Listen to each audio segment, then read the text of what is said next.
Good morning, everyone. I'd like to call this meeting for the Community and Economic Development Committee to order. Can we have a roll call, please? Commissioner Lloyd, Commissioner Winfrey, Here. Commissioner Ellenberg, Here. Here. Commissioner Avery, Here. Present. Commissioner Kuzno, Here. Commissioner Wakefield, I'm here. Commissioner Davis. All right, can we have a motion to approve the minutes? So moved. Support. All those in favor, say aye. Aye. Opposed? Motion approved. Is there a public comment to the committee?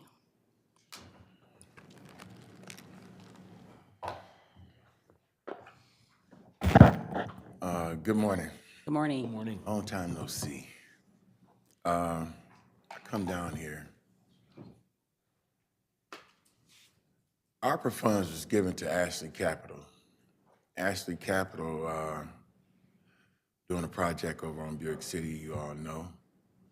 And the county gave them some ARPA funds. And what I'm getting tired of is coming before City Council, Genesee County Road Commission, Genesee County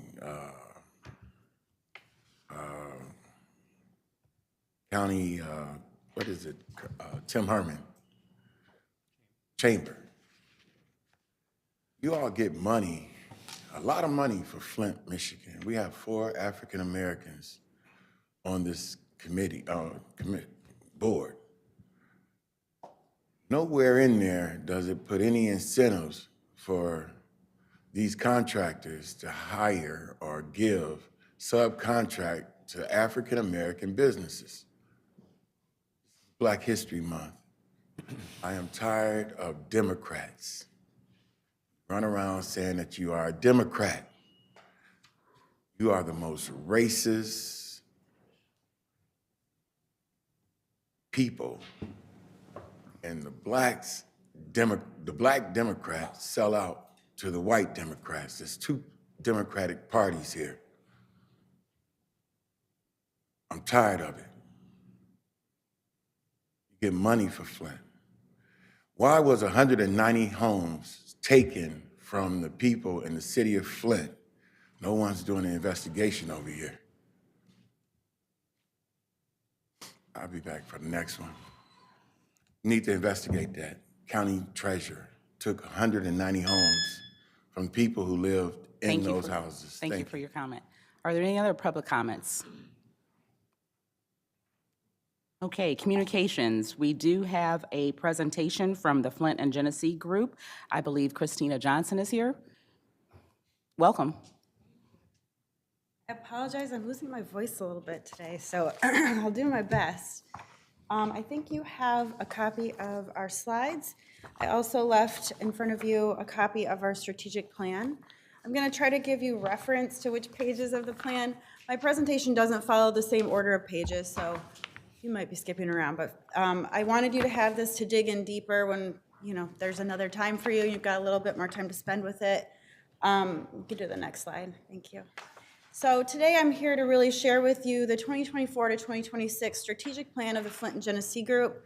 My hope is to give you as commissioners a greater understanding of the structure of our organization, what the lanes of work are, the scope of work, how we measure success, and really kind of start a conversation about how we work together on achieving a vision for economic prosperity for the county. So I'm going to give you all of those kind of perspectives, and hopefully we can identify some areas of alignment. So first slide here, the structure of our organization. So you'll often hear people call us the Chamber. That's what our name was. In our last strategic plan, maybe 2 of them ago, we identified that when we called ourselves the Chamber, we weren't really describing the breadth of our work. The group consists of 4 divisions, one of which is a chamber and does the things that a traditional chamber of commerce does: networking, supporting small businesses, business trainings, advocacy, all of those things. So you see that in that little blue circle. Economic Alliance. Oh, and I'll mention some of the names that you might recognize of our staff, because I think oftentimes there's confusion about who's doing what. So my job is the Chief Operating Officer. So Tim Herman is my boss. I'm right under Tim Herman. And then the 4 divisions that are supported by our departments. I'll talk about those too. The Chamber, Andy Younger. So if you get invitations to ribbon cuttings in your districts, or any other sort of networking opportunities, chamber luncheons, you're going to see Andy Younger at the face of that division. The Flint and Genesee Economic Alliance. So they are working on business attraction, business retention, and small business support. You'll see a little bit of that. Tyler Rossmissler, that's who's going to come in front of you to talk about those types of projects. Flint and Genesee Education and Talent. This group has gone through the most change, and we'll talk a little bit about that when I get to goals and objectives. This used to consist of our Youth Quest program that has since transitioned, and in this strategic plan, we define the Education and Talent Division a little bit differently than we had in the past. So Bree Mosier was newly appointed the Executive Director of Education and Talent. James Avery is a Program Director for our Teen Quest Summer Youth Initiative and Flint Promise programs and has a team that works with him. So he falls into that division. Explore Flint and Genesee. This is the Convention and Visitors Bureau that you're very familiar with. Mari Stewart is here that represents that team. We will have some other conversations with you about that. The ways in which the chamber or the county interacts with these particular divisions. We have a contract with you for the Explore portion of our work. The rest of the work is funded primarily by grants, membership, and investors. There are no other county funds that enter into the other 3 divisions, but what undergirds all of those divisions and makes it an efficient model are all of those little departments underneath. So for example, marketing and communication supports the entirety of those 4 divisions. We get to split up their time, their energy, their resources, and kind of book in pieces their time to those different budgets. It becomes this shared service model that can be pretty efficient. The other benefit is when we create materials for one, to promote the community, maybe for tourists, maybe for business, maybe for talent, we get to use those across all of the divisions. So it's a really efficient model to kind of construct it as a group and think about them collectively accomplishing one vision and mission, and that's what this plan is all about. Next slide. Okay, so we define the Flint and Genesee Group as an economic development organization. What that means is all of those divisions, when working together, are working on a combination of business, talent, and place. That's a traditional kind of definition of economic development. And when we do that work, you can kind of see where those little logos align.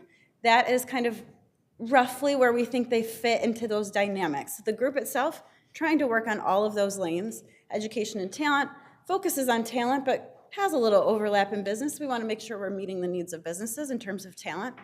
In the business space, the Chamber, of course, supporting small businesses and helping those businesses that are already here, especially those that are in neighborhoods and towns that are the places that you might frequent as a resident. The Flint and Genesee Economic Alliance bringing new business in, but really needs talent here, and they really need a great sense of place to be attractive to those businesses. So then you get into place. Our Explore division is working to promote our place. Sometimes they're working with municipalities or the county to make sure the product that we're selling to those tourists is strong.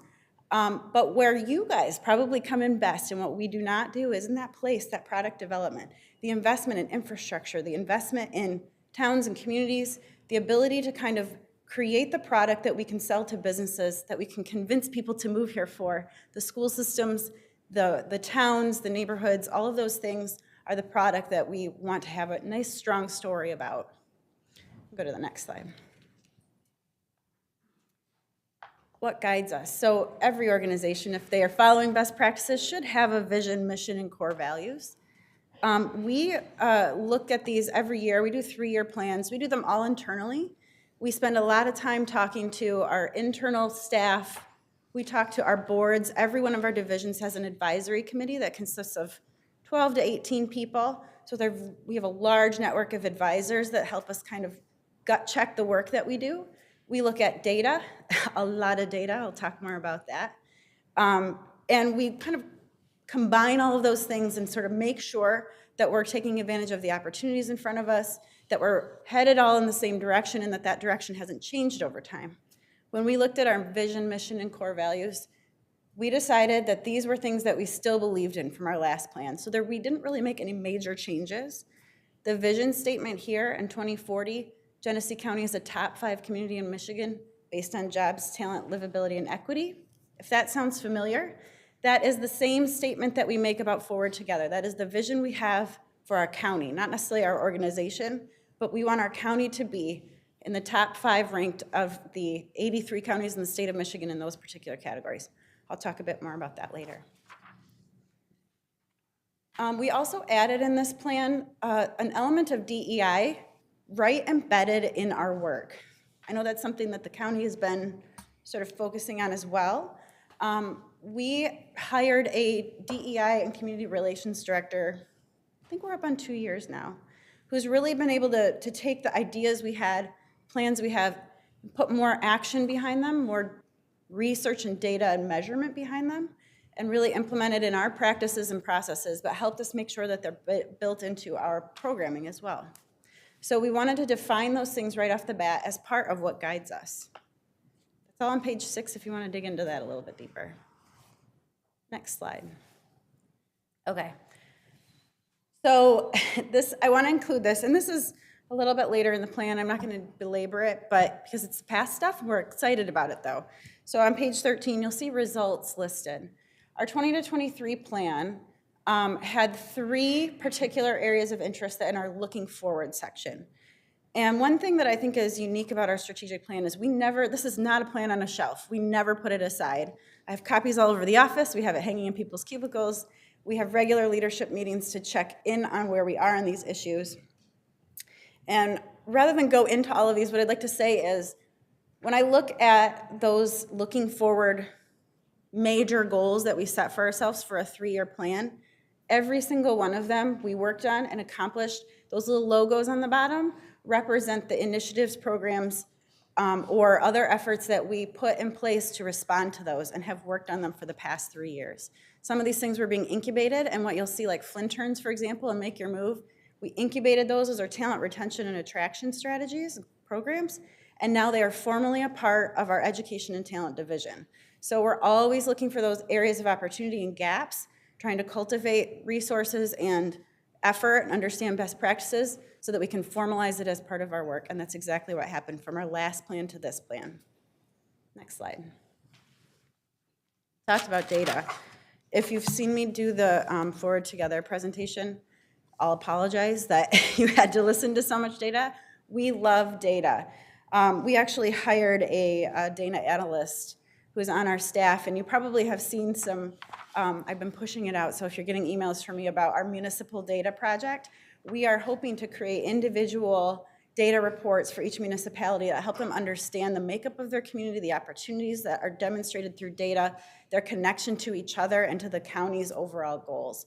So we do the same thing for ourselves. We take a lot of looks at various things about our community, various data sets, but what's important about our environmental scan, and this is in page 7 of the plan, is that we know the importance of comparison.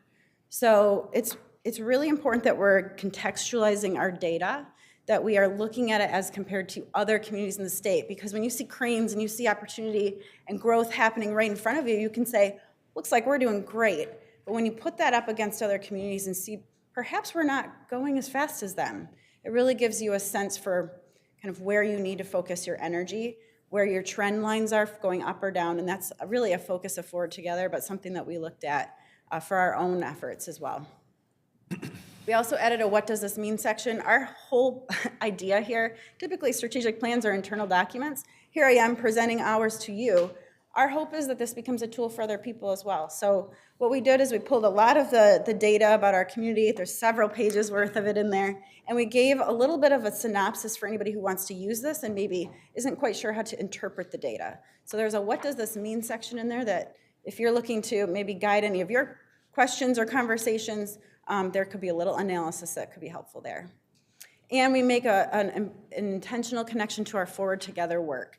Our hope is that all of our partners, municipalities, county governments, City of Flint, various nonprofits and civic and service groups can see themselves in that and are all a part of reaching that vision. we wanted to make sure we were intentional about that in our own plan. That is not something that is solely our job responsibility or effort, but something that we want to make sure we're intentionally aligned with. Next slide. When we looked at all that data, we learned a few things. These are the same conclusions, really, that we continue to come to, is that the number of private establishments is up, unemployment rates are reduced, but are higher than the state by nearly double. That's one of those examples you have to compare. If you just see upward trends, it might not represent the true state of where you are. Poverty rates have improved locally, but are more significant than in the state. Next slide. We're losing population each year. Our losses are slowing a little bit, but we really need to focus on that. You've probably heard that in the State of the State address. You probably have heard that. The Detroit Regional Chamber has got an entire focus area on this and is bringing panels in. Population trends are scary. This is the biggest threat to our economy, is the number of people, the available workforce, our negative, our decline of population. Businesses need people. People need place. You guys help with place. We want to tell a great story to businesses, and we want to bring people here who have great places to live in. Wages are on the rise. That helps reduce poverty, but they're actually slowing down a little bit, and we're not keeping pace with some of the other communities in the state. And labor force participation rate is a concern. It's getting a little bit better, but our participation rate, this is not unemployment, those are the folks who are actively seeking employment, is lower than most places in the state. Okay, next one. Educational attainment's on the rise, but again, not keeping up with other communities. We have gained a little bit in the rankings, but not much. We're pretty much holding stagnant. Hotel occupancy is pretty good. We're seeing some recovery there, but need to keep an eye on the rates, ADR.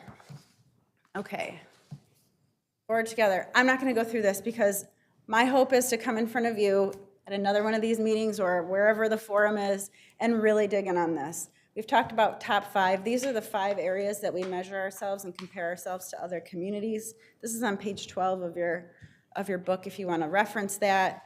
I have a 30-minute presentation just on this topic for you.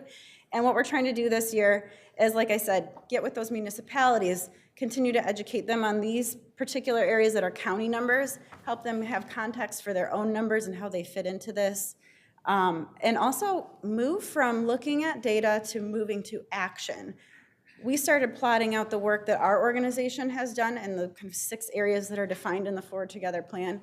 We know you have made investments, and so have our municipal partners and other partners in the community. We want that to be documented so we can, number 1, feel proud of it, but number 2, build on it and continue the momentum or identify the gaps that nobody's working on. So for this remainder of this year, my goal with Forward Together is to get out there and try to facilitate conversations around action that lead to these particular outcomes.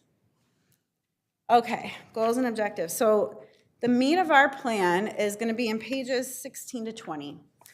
What you'll have is our 4 divisions represented in goals and objectives. I don't want to spend a ton of time going through these because I don't want to take up too much of your time, but I want to call your attention to that. I think quite often, because we were the chamber and we've gone through rebrands, or you're talking to Amari or you're talking to Tyler, it can get confusing about who's doing what in our organization. And I think by going through the goals and objectives, you can kind of start to see the lanes of work, where they align and where they differ. And that's where we want to make sure that you're kind of becoming aware of those things if you're not already. So I'll just talk high level. You can go to the next slide. The Economic Alliance goal, and by the way, this is 3-year in nature, but each one of our divisions has a 1-year action plan. So they take this big 3-year goal and they chunk it out by year so that each year they're building toward this 3-year plan. There's oftentimes some tactics that might change, but we're staying true to these course for the remainder of the 3 years. For goal number 1, which represents primarily our Economic Alliance, we look to grow, retain, and attract core businesses in and out of Genesee County by marketing the county and convening the resources they need to advance prosperity for all of Genesee County residents. When we say core businesses, just to define that a little, these are economic-based firms. These are companies that create a product or service that is sold outside of the county. That brings new money in. So the workers might be here, they're getting paid, they're going home, they're spending money at their local business or restaurants. But the product, the dollars are coming from a product that's being sold somewhere else. So that's a little bit of a difference in what you might see as your downtown businesses, which we also find very important, and we understand that it's worth it to us to help identify, grow, and cultivate those new small businesses so that they can become those economic-based firms, bring more revenue into the county. I'm not going to go through each one of these objectives, but please feel free to take time with that. And if you have any questions, by the way, as you have spent time with this plan, feel free to reach out. I'd love to bring our division leaders in to have further conversation about any of these pieces that you're interested in. Goal number 2 really represents the chamber. And you kind of think you know a chamber. You probably do. We represent the entire county, so our business members are from all over the county. The goal here is to further the individual and collective success of small businesses in Flint and Genesee to build a stronger local economy. These are going to be those businesses that aren't the economic-based firms. These are businesses that create your towns. They help create identity. They're sponsoring your baseball teams. They are trying to do business with each other. They are employing people. They are growing the identity of our place. So this is a big interaction in that business and place piece, and something that we want to make sure that they have the capacity to connect with each other, get new markets, identify sales leads, and we can speak on their behalf to make sure that policy represents their needs. Next slide. Education and talent. So I mentioned at the beginning, this is the space where we've had the biggest transition in all of our divisions, where we used to focus on some major programs, the after-school program being one of them. Without that, we've had the opportunity to kind of take those programs in talent retention and attraction and formalize them as part of this division.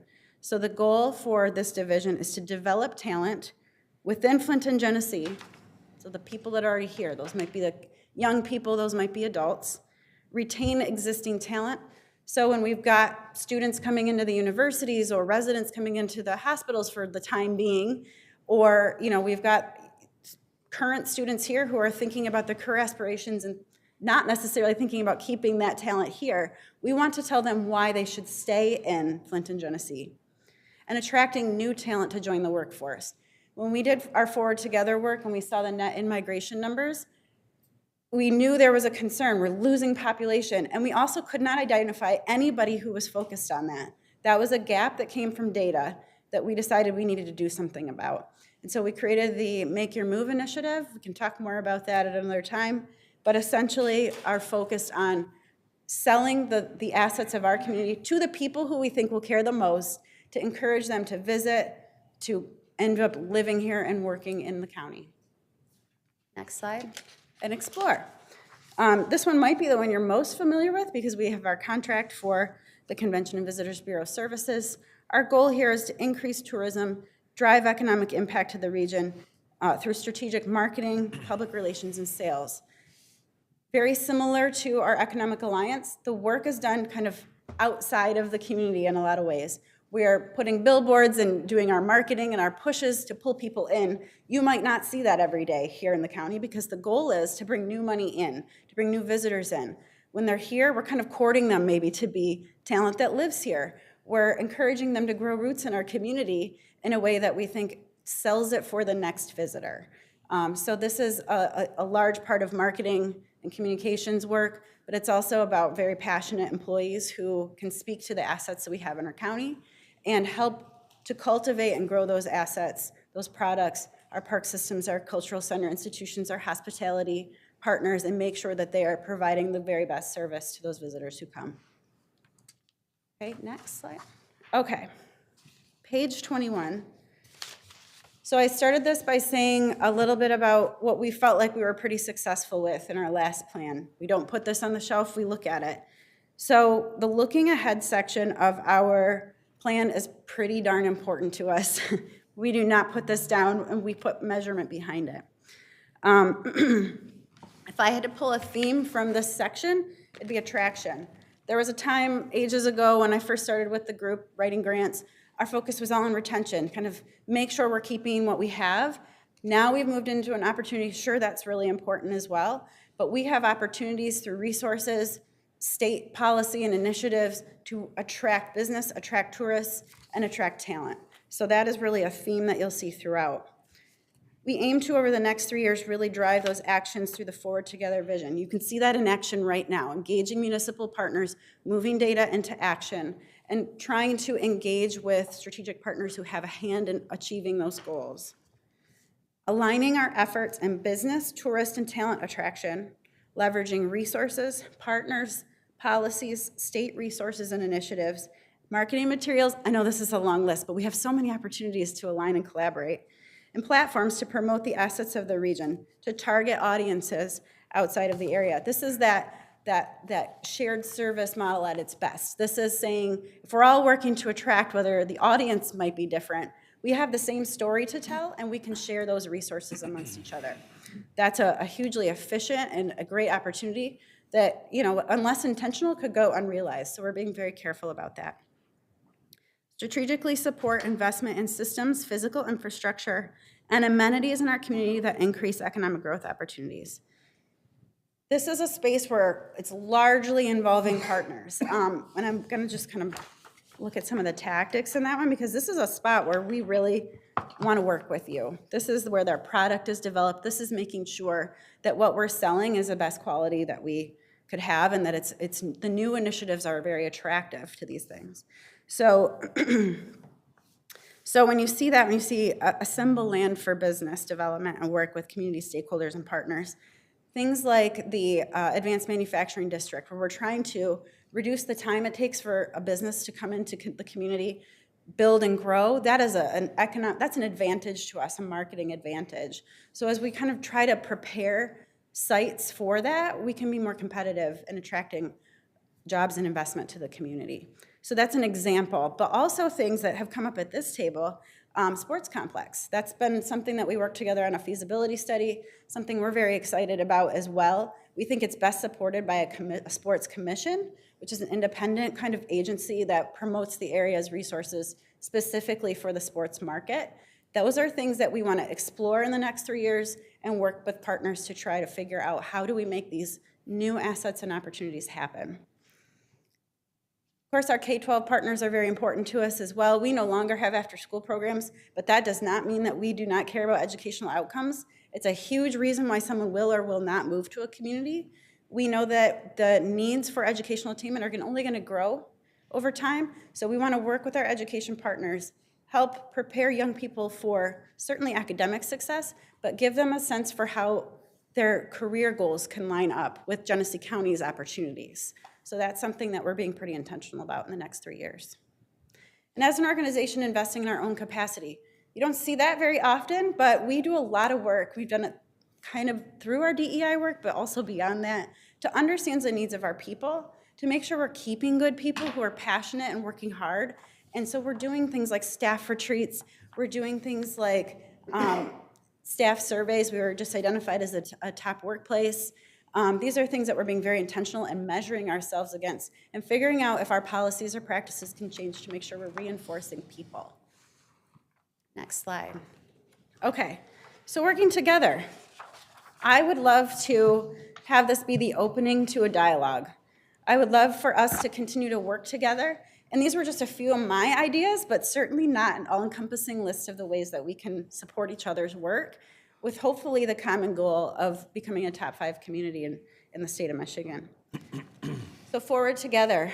My hope is to come back to you, do some deep dive into that. That's something where I want you to make informed decisions, not that you're not already, but digging into data is a great way for you to kind of reflect on decisions that come in front of you. Does this help support that outcome that we've all agreed to? Gives you context for where the needs are, where the gaps are, and also where the strengths are that you can build into. So I'd love to do that more with you. These municipal data reports, what I'm hoping to do is we've got several applications, 6 at last count. I think maybe it's grown, that was about a week ago. They're due on Friday. If you have a chance to maybe in the rest of this week, send it out to your municipal leaders. We'd love to create custom reports for them. What we're planning to do is not just give them a piece of paper or a data report and running away, but to actually then have a conversation.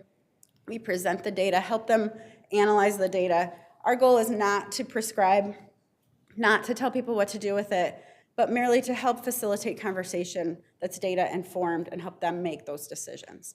We want you to be included in that. So whenever there are municipal reports or presentations, we will include the commissioner that is representing that district in those conversations. So we hope that you can join us for those.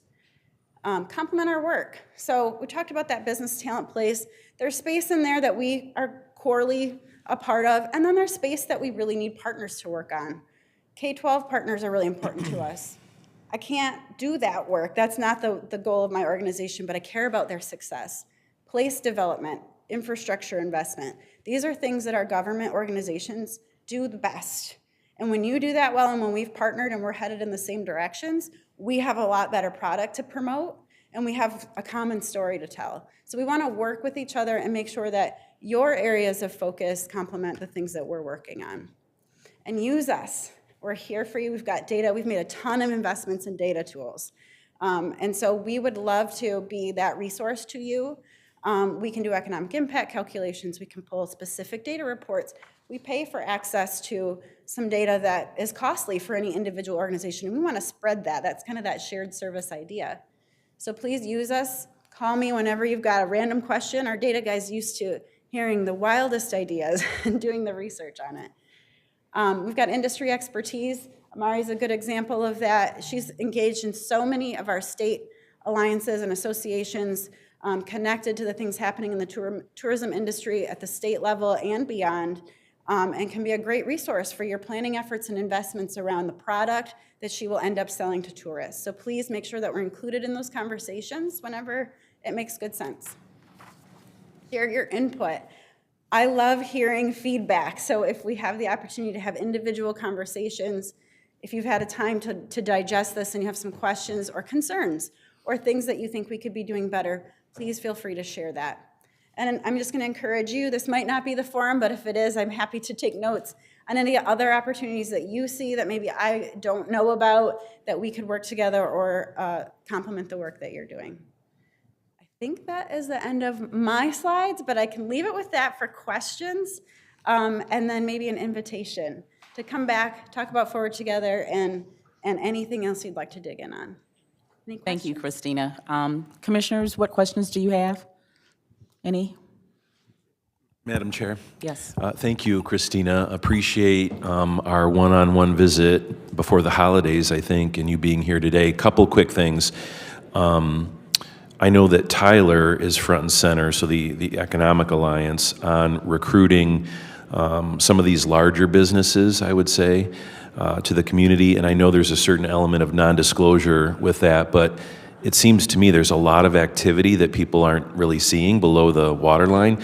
Can you just describe maybe how many businesses that you all are interacting with, and the size and scope, and maybe some of the geography of where they're looking to relocate? Yeah, so, okay, so the way the process works is typically when we get a lead on a business, it's coming through some traditional channels. So the state of Michigan will often get the businesses, they hire site selectors with their requirements. The state will say, where in the state do we have locations that can meet these requirements? It might be a labor shed count, it might be educational levels that they're looking for, it might be a square footage, it might be access to certain utilities. It's probably all of those things. And so they're kind of assessing where in the state of Michigan do we have those opportunities. They then send those leads out to the economic development organizations that represent those areas. So for those largest customer client possibilities, those are coming through the state and sometimes through the Detroit Regional Partnership, since we fall into that region. We then write an RFP, so we're responding to those RFPs. We're letting them know about the resources we have. And I would say the hottest topic right now, and probably one of the most impactful projects that this county has potentially ever seen, and that is, I think, probably the #1 site in the state of Michigan, is the Mundy Township Advanced Manufacturing District. We have several irons in the fire, as you said. We don't know company names. They all have project names. We don't know that. There is no end user at this point. We continue to promote the area and the assets of our county. Their concerns are around talent, is what I'm hearing, is there enough people to work for the jobs that we'd create, and is the community attractive enough to bring new people in? So that's where you come in. Make sure that we're zoned. We've got housing, we've got great assets and great schools that attract people. We respond to several a week, not always just for that site. We are promoting agnostically across the county, so when we get somebody, a business who maybe doesn't need that scale of a site, we're also promoting the Buick City site, we're promoting other parts of the community where there might meet the needs of that business. We just want them in Genesee County. So we try to make sure that we're putting the best opportunity for success in front of those businesses.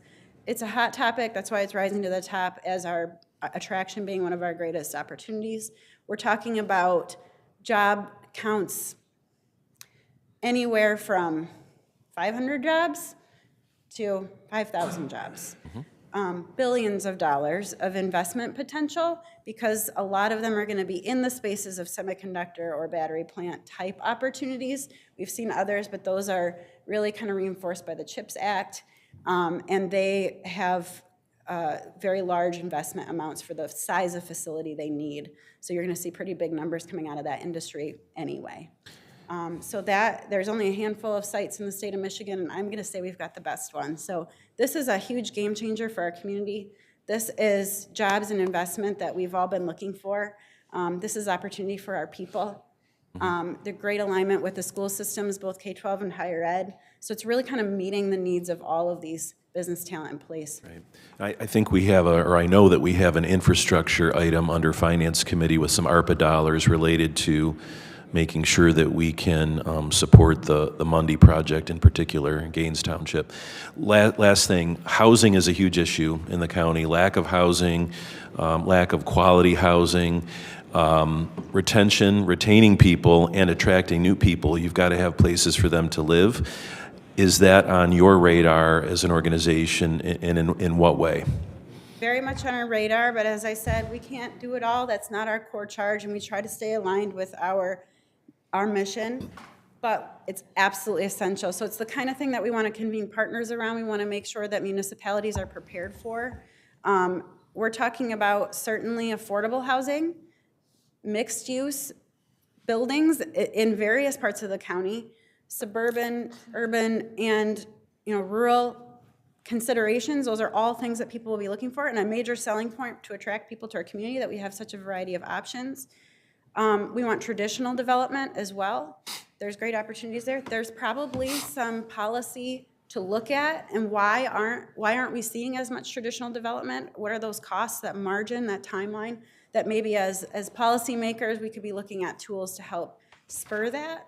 It's something that we're paying attention to, but not necessarily solely responsible for. Thank you very much. Thank you, Madam Chair. All right, any other questions? Yes, Commissioner Lloyd. Thank you, Madam Chair. Thank you so much for your presentation and to your entire team.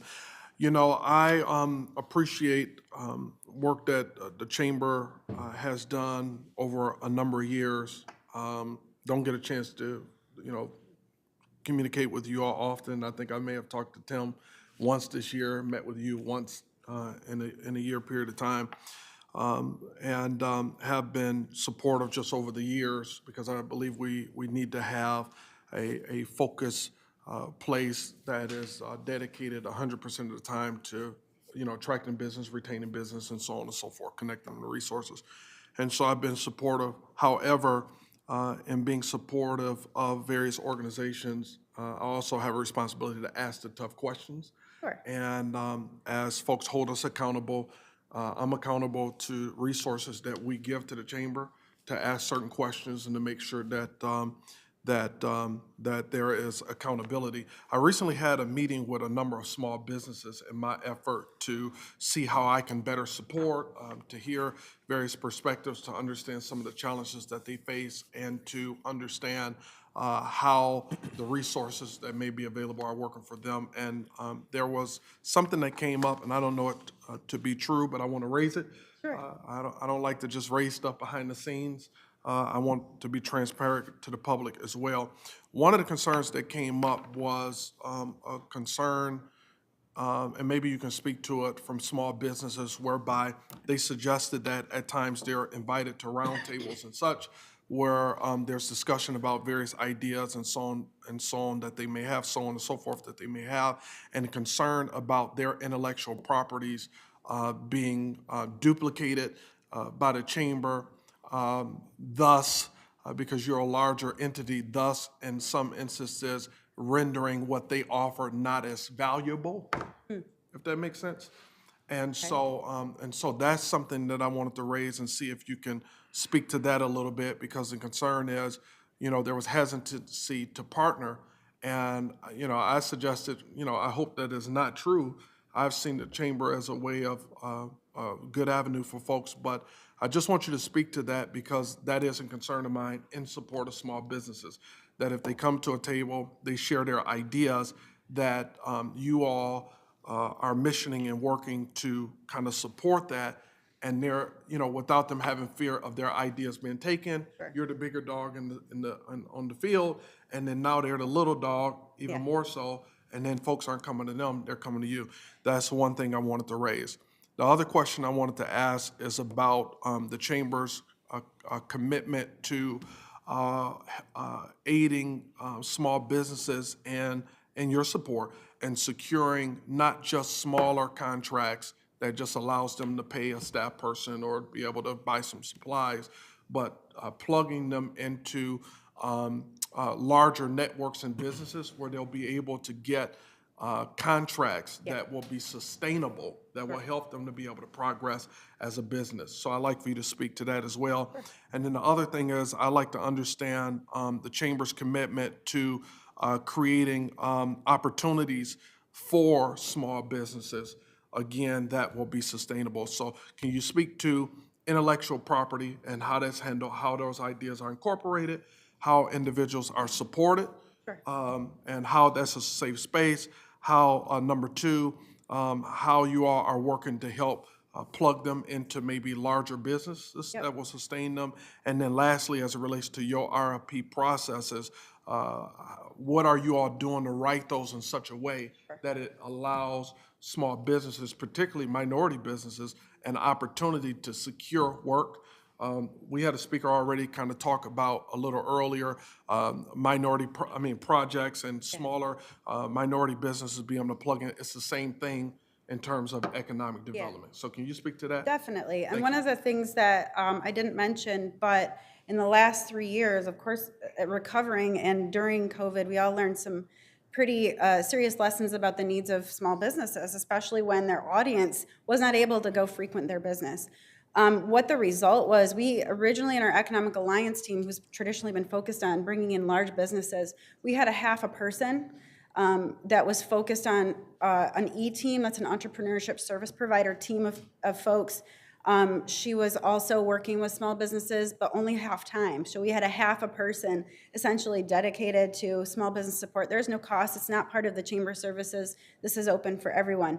What we learned during COVID was those relief funds that became available, we were basically voluntold to administer those under requirements that the state created.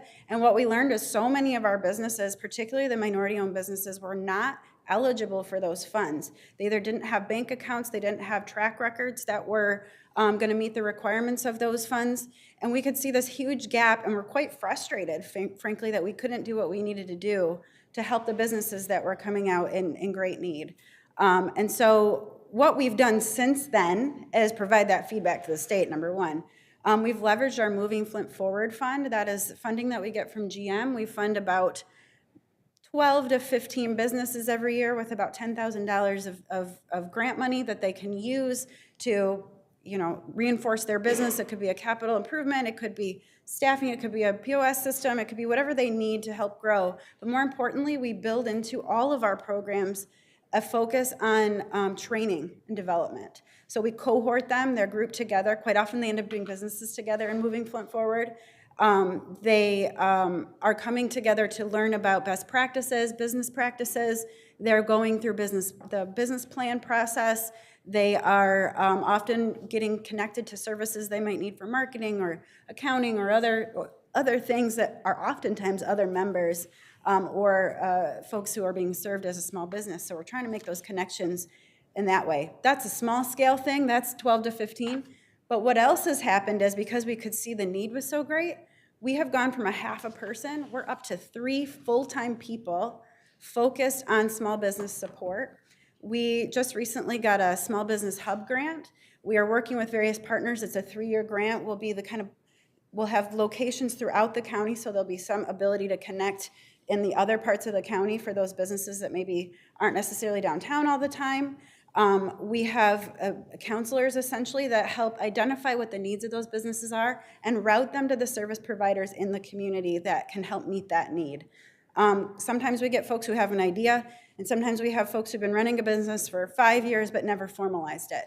So we're willing to try to meet you where you are and try to connect you with the services that you need. We also look at grant programs, but to your question about intellectual property, we never ever want to replace the private sector. We're a nonprofit. That is not the business of nonprofit. And frankly, if you were to ask me, and this is just my opinion, grant programs are great to bolster a business and meet a need. They should not be the way a business is continuing to operate. They should be having a product and service that generates revenue and brings in things. But we also know that sometimes you need a boost to get there. We want to have these businesses positioned for loans that are going to help them grow in significant ways. We want them to be successful with their market. We want them to reach new markets. And so we would have no intention, and if we had duplicated a service, that is definitely not something that we are aiming to do, but rather bring in those vendors. So for example, we were awarded a grant and we're building out a business bridge. Business Bridge, for those of you that don't know, is a minority-owned business directory. So we had some dollars from the Ruth Mott Foundation, and we had been kind of building out this infrastructure around a state tool that we segmented specific to Genesee County and that has a priority for minority-owned businesses, really BIPOC-owned businesses. So we're really thinking about, I think it's Black, Indigenous, people of color, not just like every consideration of minority, but specifically to that population. The services there is get your business in the directory. Then you have the ability at a state level for any contractor who's looking to do business with anybody with construction services, janitorial services, whatever it is that your product is catering, there's a way to search and find those businesses that have put their name into that directory. What we found is that sometimes the listings weren't robust. So as we worked in the first year to kind of cultivate the grouping, the number, the next year we wanted to make them more robust. So we're calling and connecting with those members and saying, let's help strengthen your listing so that you're more marketable to those businesses that might be seeking your services. We also Johnson? hosted, yeah. If it sounds like we're getting into the weeds a little bit with some of the responses, what I'd like to request is that if you and Commissioner Lloyd could have a one-on-one conversation. We spent, I think, we've given you Yes. almost 45 minutes, I think, to really listen to it, and that really speaks to the importance and the value that we place upon your partnership, because you are an important piece of the economic development ecosystem. Yeah. So thank you for your presentation, thank you for the data, and we're excited about what's coming next. I'll reach out to you and we'll connect on that. Thank you. Madam Chair, just one closing comment. I appreciate the response to those questions. And, I understand that the small businesses are really the line and blood of this county, this particular community. And, I know that we aren't involved on a day-to-day basis directly, intimately as it relates to economic development, but we partner with you all to do that. And I just want to make sure, in terms of my concerns, that we ensure the chamber remains not just a partner to us, but also a partner to small businesses, particularly minority businesses. Thank you. Thank you. Thank you. All right, any old business? All right, new business. We do have a resolution related to the Flint Genesee Group, resolution number 2024-023, approval of an agreement between Genesee County and the Flint Genesee Group in an amount not to exceed $50,000 to provide for additional services. This agreement will be paid for from the accommodation tax fund. I'll move it, Madam Chair. Support.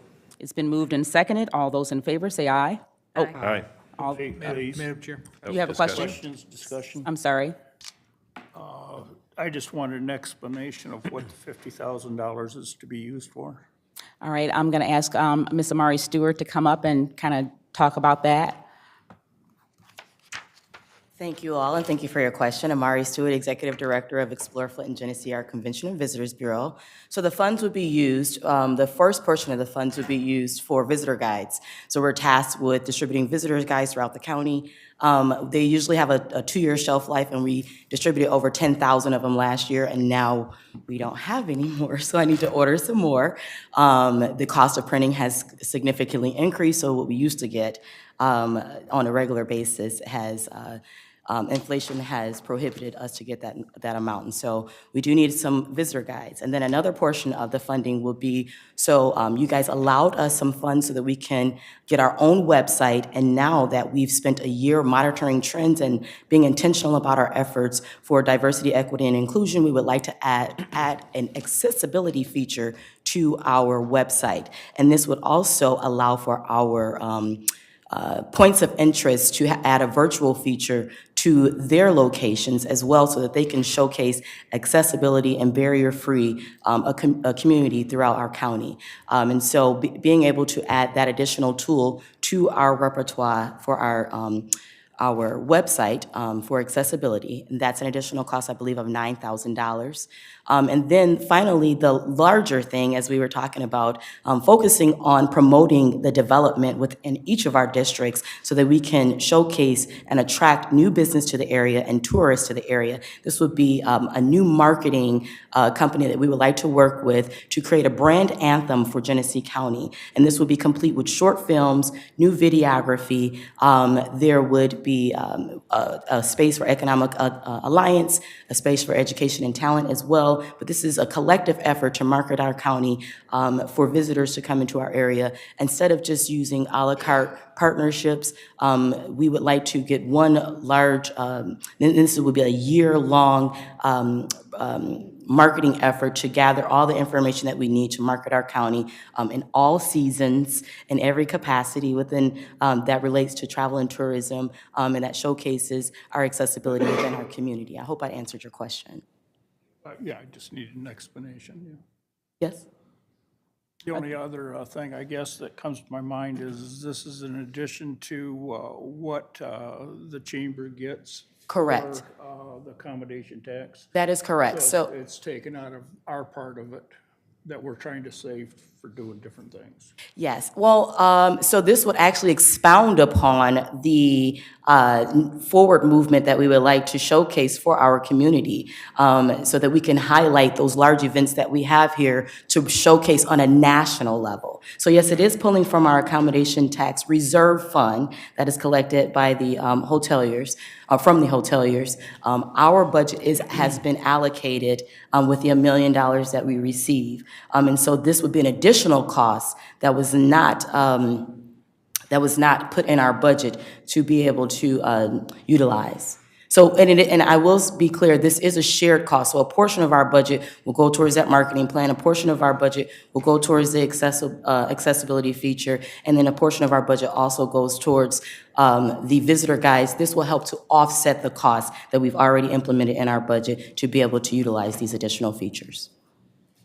Thank you. Yes. I just wanted to make a comment to my fellow commissioners is that a reminder that maybe we should set some type of priority to our accommodation tax that we are collecting and saving. We really don't have one at this point in time, but I know there's been a lot of comments in the past about what we should do with it. We've just never sat down as a committee to determine what to do with it. So I'm just making a comment. Thank you. Thank you, Commissioner. And thank you for your continued support and the partnership. It's been a good journey with me for the past year, so. Commissioner Shoemaker. Yes, Madam Chair, if you could, how much now of the accommodation tax do we send to the Flint Genesee Group? Do you know? I do not know, and Mr. Cruz, no? What was that? I think it's 1 million, correct? Yes, we are contracted at $1 million. Okay, and I believe, what portion do we keep for ourselves? If we remember, I think it fluctuates obviously because theirs stays the same and ours goes up and down. A few years ago it was 400,000. I think we're up to 500,000 now, but I'm not sure. Do we know? Josh is not here, so I can't answer that question for you. Maybe we could ask Crystal what's in it. Is she here? Yes, she is.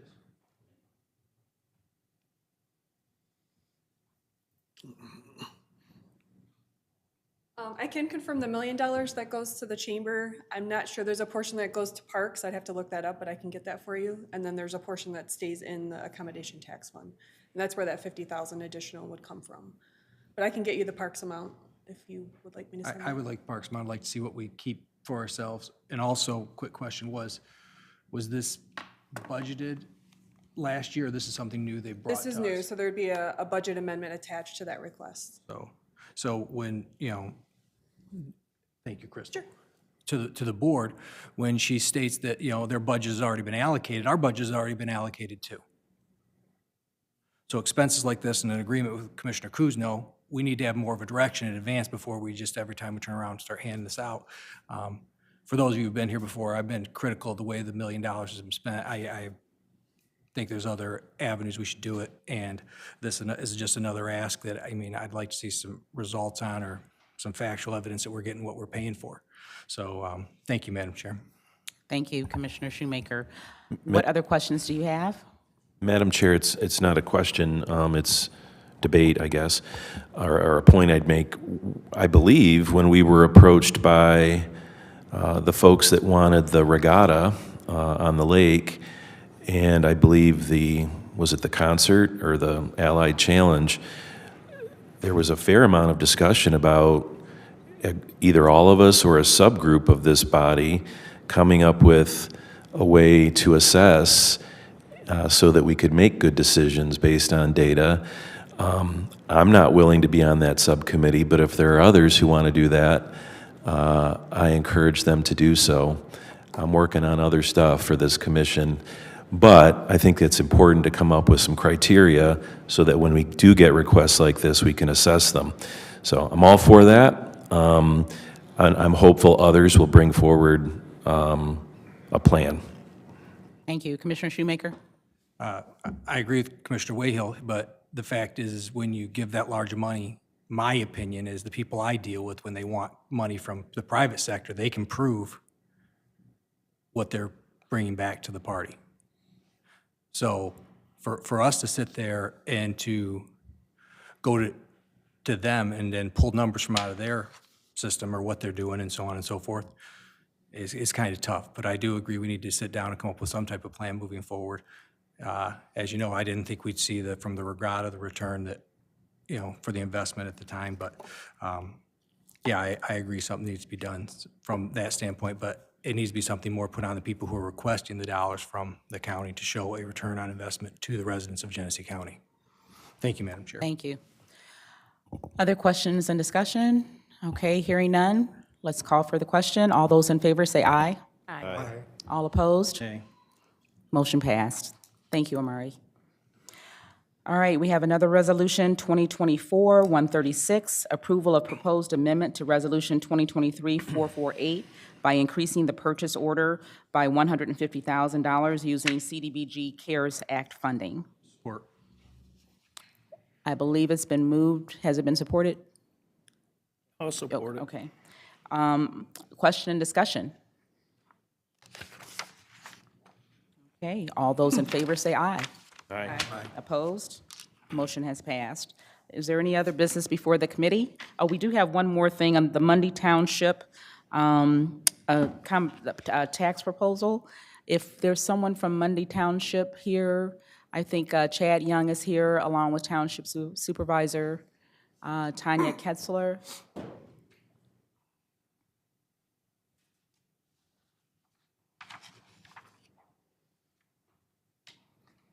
Since we were just talking about the accommodations tax, Chad is going to talk a little bit about requests from Mundy Township. Thank you. Thank you, Madam Chair, and thank you, Commissioners, for your time this morning. My name is Chad Young. I'm the Township Manager for Mundy Township. I have with me today our Supervisor, Tanya Ketzler. For those of you who aren't familiar, Mundy Township is a diverse, growing community in the south central region of Genesee County. Dr. Brown is our County Commissioner. Appreciate the time this morning again. Mundy Township is a community that is laser focused on a few things from our local board, right? It's capacity, competency, and quality of life. And that's an all-encompassing approach that we take to try to build that final item for our community, that quality of life. One of the things that we look at when we analyze our community over the past few years has been the definitive need for outdoor recreation opportunities for everyone, for individuals regardless of ability. And we have established a partnership with a community nonprofit called the Miracle League of Greater Flint that is dedicated to building a scale-sized baseball field that is barrier-free to provide outdoor recreation opportunities in a public setting for individuals with disabilities. The importance of this project cannot be overstated, right? This is something that when we look at Genesee County, according to the statistics available, there are more than 70,000 individuals with disabilities. More than 10,000 of those individuals are youths, and they definitively lack public recreation opportunities. We've been successful in our endeavors partnering with the Miracle League of Greater Flint in fundraising more than $500,000. The Miracle League has fundraised about $300,000. We've got grant funding available from the Michigan Natural Resources Trust Fund of $256,400. But we have had bid returns come back that indicate a gap funding need.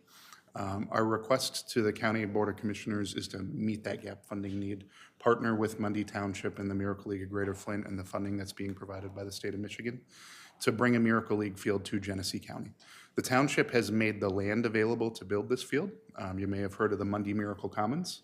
It's a public recreation facility that we have strived to break ground on and continue to expand over the past 4 to 5 years.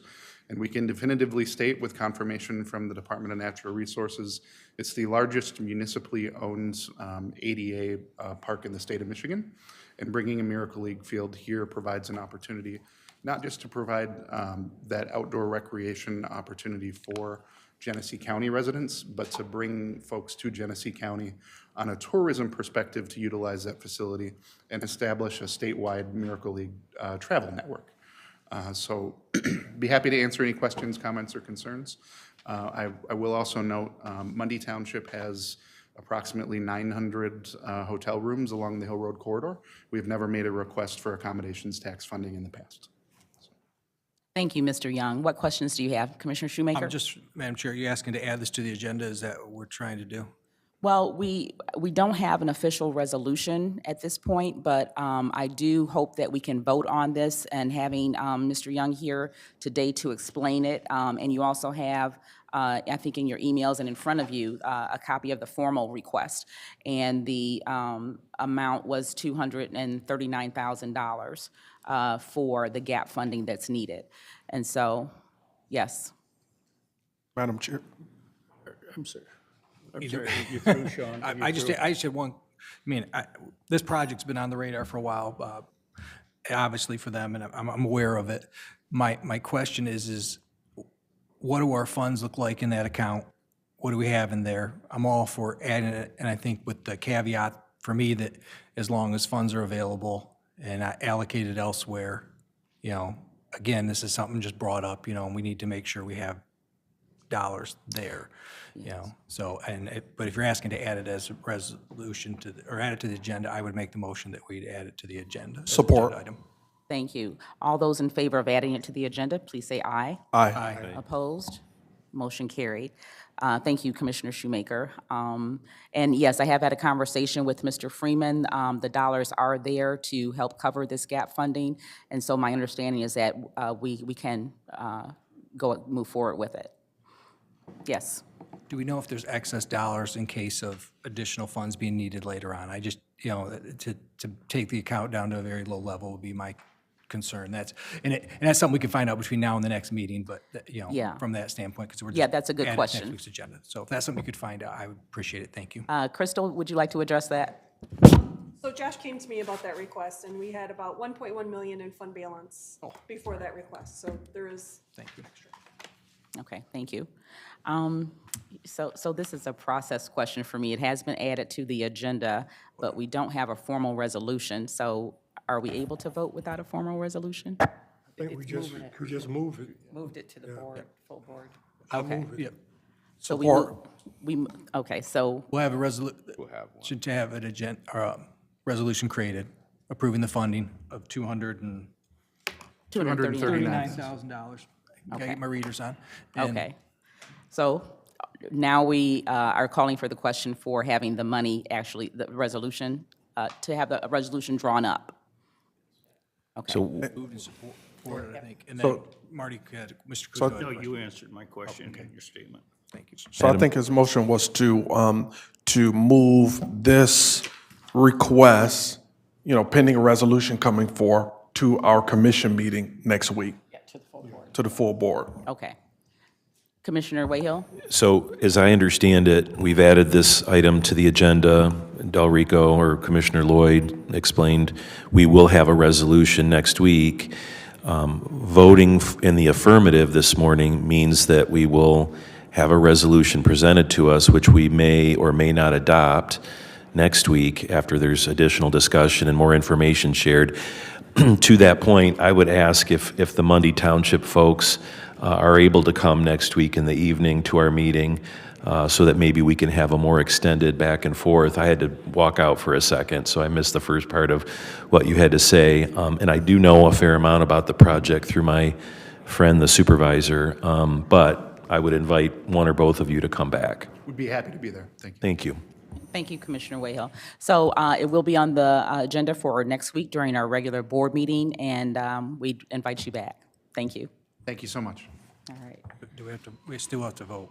All right, all those in favor of that motion, please say aye. Aye. Aye. All opposed? Motion passed. Okay, is there any other business before the commission? All right, we stand adjourned at 9:51.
started when everybody comes back.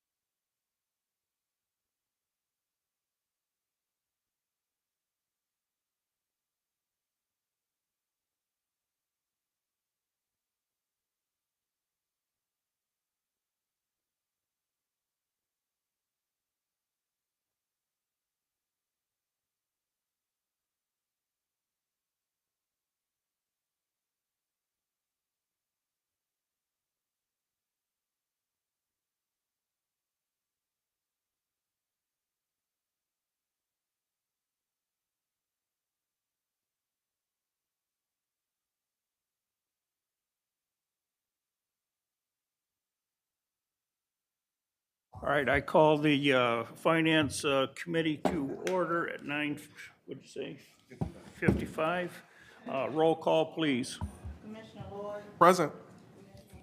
Here? Here. Here. Here. Present. Here. Commissioner Wayhill, Here. Commissioner Davis, Here. Okay, I need a motion for approval of the minutes. So moved. Support. Any discussion? All those in favor? Aye. Opposed? Motion passes. We now take time for public comment to the committee. Is there anybody that wishes to take a moment? 3 minutes, please. Thank you, Mr. Woodson. Good morning again. I left off at Department of Treasury. 190 homes was taken in the city of Flint. Flint has the right of first refusal. Just so happened I had put in for a VA loan for a home in August of last year. I could not find those homes online or anything else. Then October came around and they had bundled all these houses, 230 houses, 190 of them being in Flint, with people still living in those homes. No one saw those homes or those houses online. Now the people in the city of Flint getting put out. Just saw Genesee County Chamber. How can you be the president of the chamber and then the president of URC and divert and move all the businesses that come into Flint through that URC, and then URC gets all the businesses downtown and all the money downtown, and Tim Herman is over both of them? How is that? How is it that there's not one minority business owner that owns a building downtown? How is that? URC done bought up everything downtown, which Tim Herman is over. How is that? How do we allow things like that, and we talk about equity and equality, and we talk about all this and just make it sound good on paper, but in actuality, it's not what it seems to be. Not one minority business was working down in Ashley Capital, and they asked Tim Herman for a black minority business. Thank you. Thank you, Mr. Woodson. Is there anybody else that wishes to address the committee? Anybody else? Third time. Is there anybody else? Seeing none, we move on. First of all, I have to make some changes to the agenda. We're dropping, I think it's number 17, which is ARPA funding to Hamilton Community Health, and in place of that, we're adding two other resolutions that you have in front of you. One of which is for funding to Mundy Township, I believe.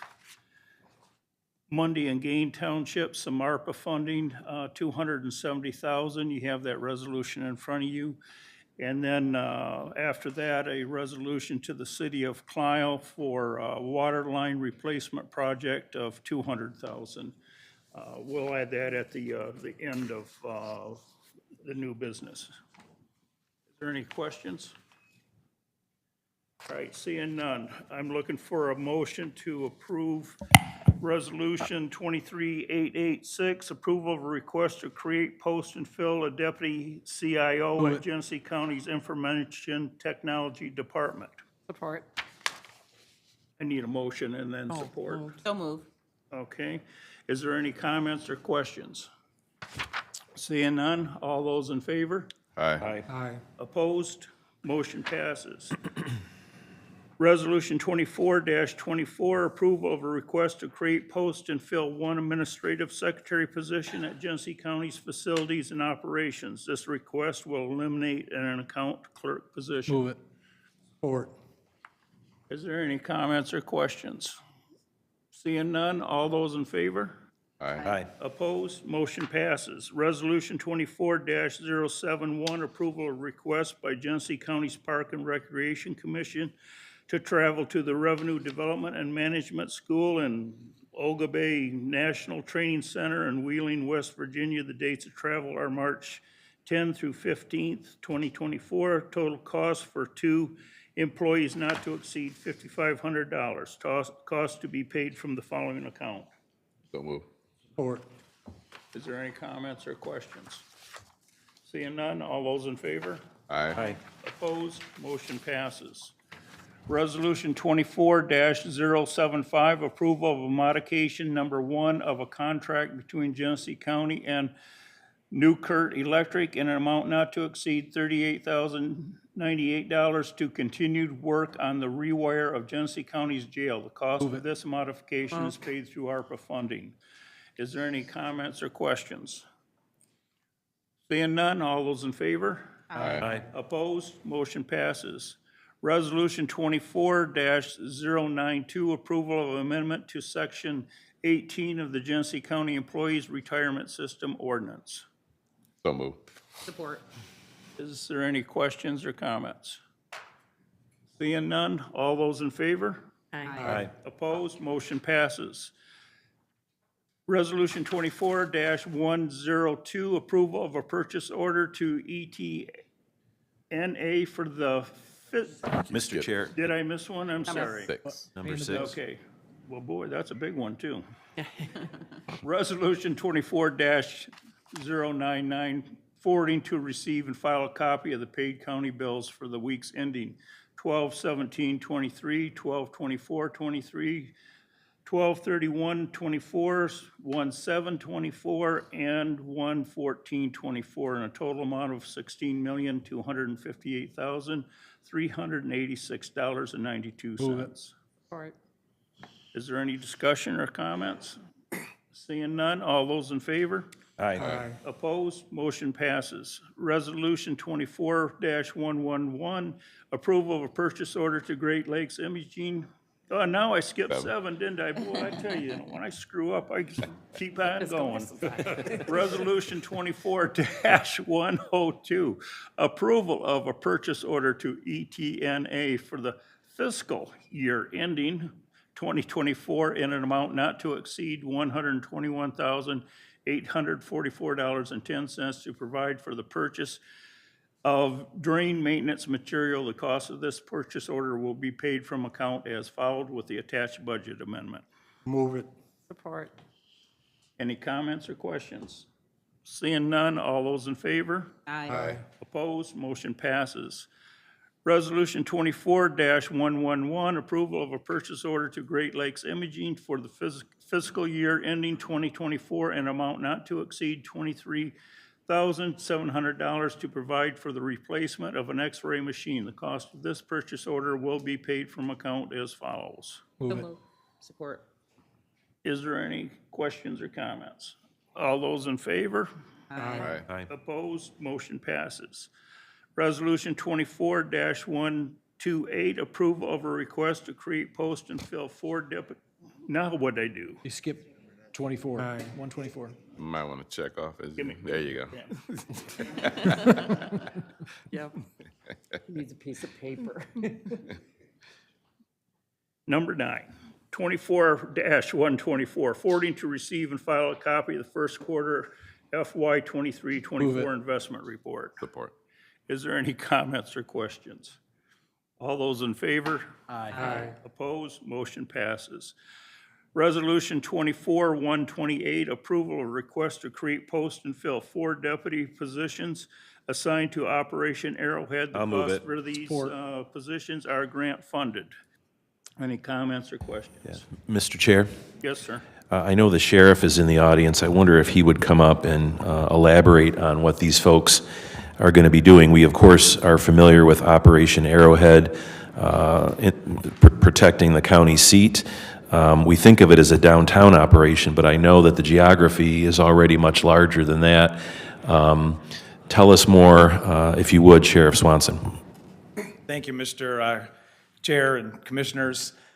We're now in the 21st month of Operation Arrowhead. It was the chair of our former board, Dominic Clemens, and Ridgeway White from the Mott Foundation that came to this office back in May of 2022. They had a violent weekend downtown, 3 shootings and a homicide, and it was a tipping point. So they asked that the county, the sheriff, and downtown partner to provide some additional police services, but with a different twist. And my philosophy of leadership and management in policing is police evolution, and that is solve the problem, don't treat the symptom.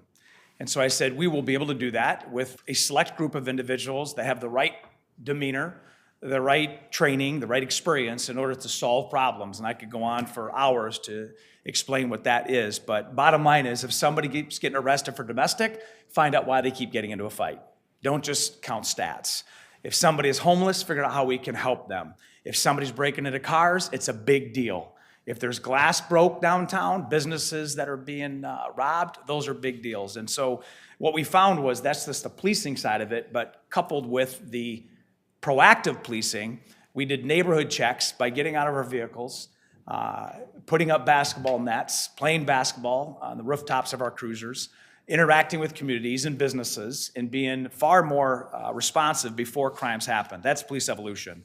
And when you look at the numbers of over 4,000 911 calls that we responded to, Center 911 has a geo fence around the calls within the Arrowhead that when a 700 car checks on, they are the ones that are responding to those calls as a primary responder. And when I say that, the current district is from Hurley to 69, Dort all the way to DuPont.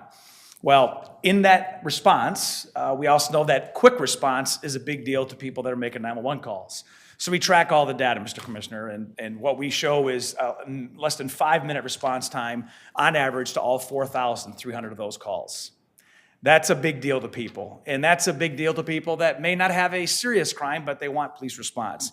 In addition, between the business checks, neighborhood checks, and our community relations, we did 4,688 of those interactions versus 4,300 911 calls. So it's proactive that we're doing more than just reactive. And the best way to determine is go talk for yourself. You can see that the crime within the city of Flint, people running red lights, the sentiment of the business owners.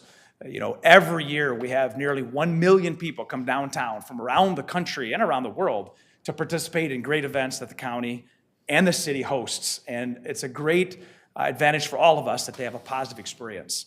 Well, I got to admit, within the first 60 days of Arrowhead in 2022, I was being asked to expand. It just wasn't good timing. Staffing and a number of other reasons. Well, it got to the point where city leaders were asking to help expand. And so I bring forth to you a proposal. I've communicated with Josh Freeman on a number of bases, and this is all dependent on your approval. Mott Foundation does not fund, as per protocol, law enforcement experiences, law enforcement operations. But the foundation is very supportive of this. I actually spoke to their entire executive board, and I showed the results, the numbers, and they're feeling it themselves, especially with the movement that the county's having downtown, the potential of courts, and the safety that's required. It makes sense now in the timing to add strategically 4 additional positions, which would expand our reach to about 30% of the city, 11 square miles. So it'll go for Dort all the way to Ballinger, from all the way to Hurley Hospital, going over to McLaren, down to Bristol Road right there where it borders Flint Township. We picked that area because I can't do everything. We have great partners that are working with us from all levels of government. But all in all, we're going to expand, if approved, the philosophy of police evolution, to continue to build relations within the communities and law enforcement, race relations, and ultimately continue to restore that trust in police. Thank you, Sheriff. Mr. Chair, if I might. Please. So you were kind enough to give Commissioner Lloyd and me a tour of the jail last week, and one of the things that we saw was really just sort of an org chart by division within the Sheriff's Department. And as I recall, Operation Arrowhead maybe had 4 or 5 current staff? Five. So this is in addition to that number. Correct. And part of it will allow you to expand your geography. For the people watching this or in the audience and looking at this at home, as a practical matter, if they are within that geography and they see something that is of concern, might look like illegal activity, all they need to do is dial 911, and that will get from the dispatcher to these now 9 folks, if we approve this, and they're on it right away. Am I right about that? You are making an important note that this is not enough to cover 24/7. These are 9 dedicated deputies, a sergeant, 2 sergeants, lieutenant, and the rest deputies for the area that we crime map. Now, Flint City, MSP, U of M, my college, they also supplement the policing there. So when our cars check in, which again is 7 days a week, depending on the crime data and what we have available, they are the ones that are going to be the primary responders. Yes. Right. Thank you. Thank you, Mr. Chair. Anybody else? Yes, Mr. Lloyd. I was just going to say that I appreciate that, even outside of our general fund, that this item is in fact grant funded.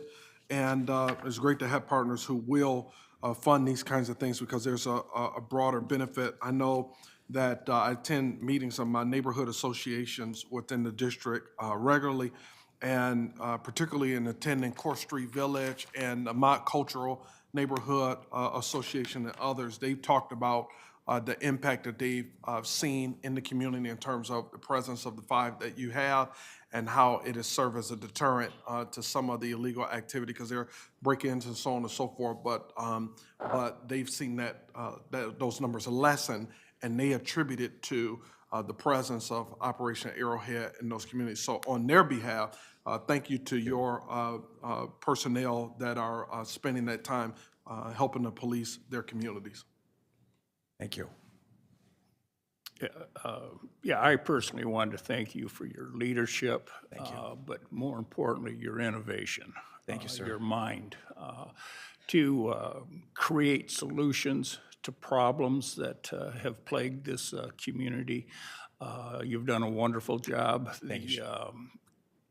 County seat by state statute is in the city of Flint. And the city of Flint, sometimes people forget they're also county residents, same as DeOut County, where I come from. And we forget that sometimes, but being the county seat by state statute has to be down here. It's only fitting that the county sheriff helps create a safe environment for the county to conduct business in this city of Flint. And you've done a wonderful job, and I appreciate that. And I'm very thankful for the Mott Foundation for stepping forward and helping with this endeavor. That being said, thank you, Sheriff. Is there anybody else have any comments or questions?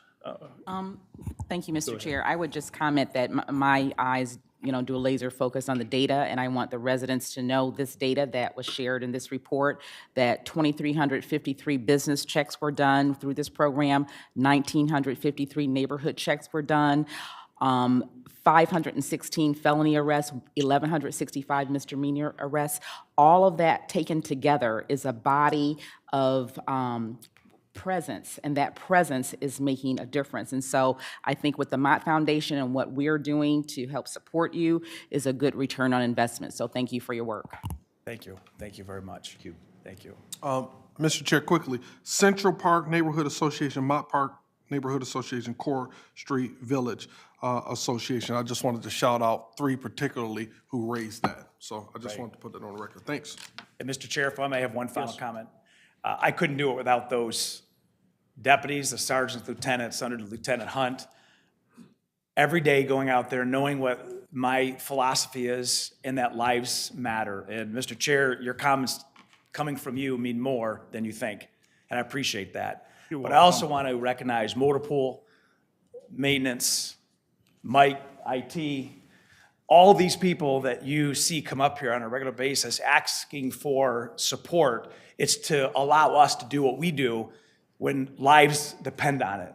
So this is a network cooperation, and I want to say thanks to all the support staff, to Corp Counsel, to Fiscal Services, to Josh Freeman. I get a front row seat of the glory, but it ain't me. So I want to thank all those people. Thank you, Sheriff. Thank you. Okay, if there isn't any other questions, roll call, well, no, just yea or nay. All those in favor? Aye. Opposed? Motion passes. Thank you.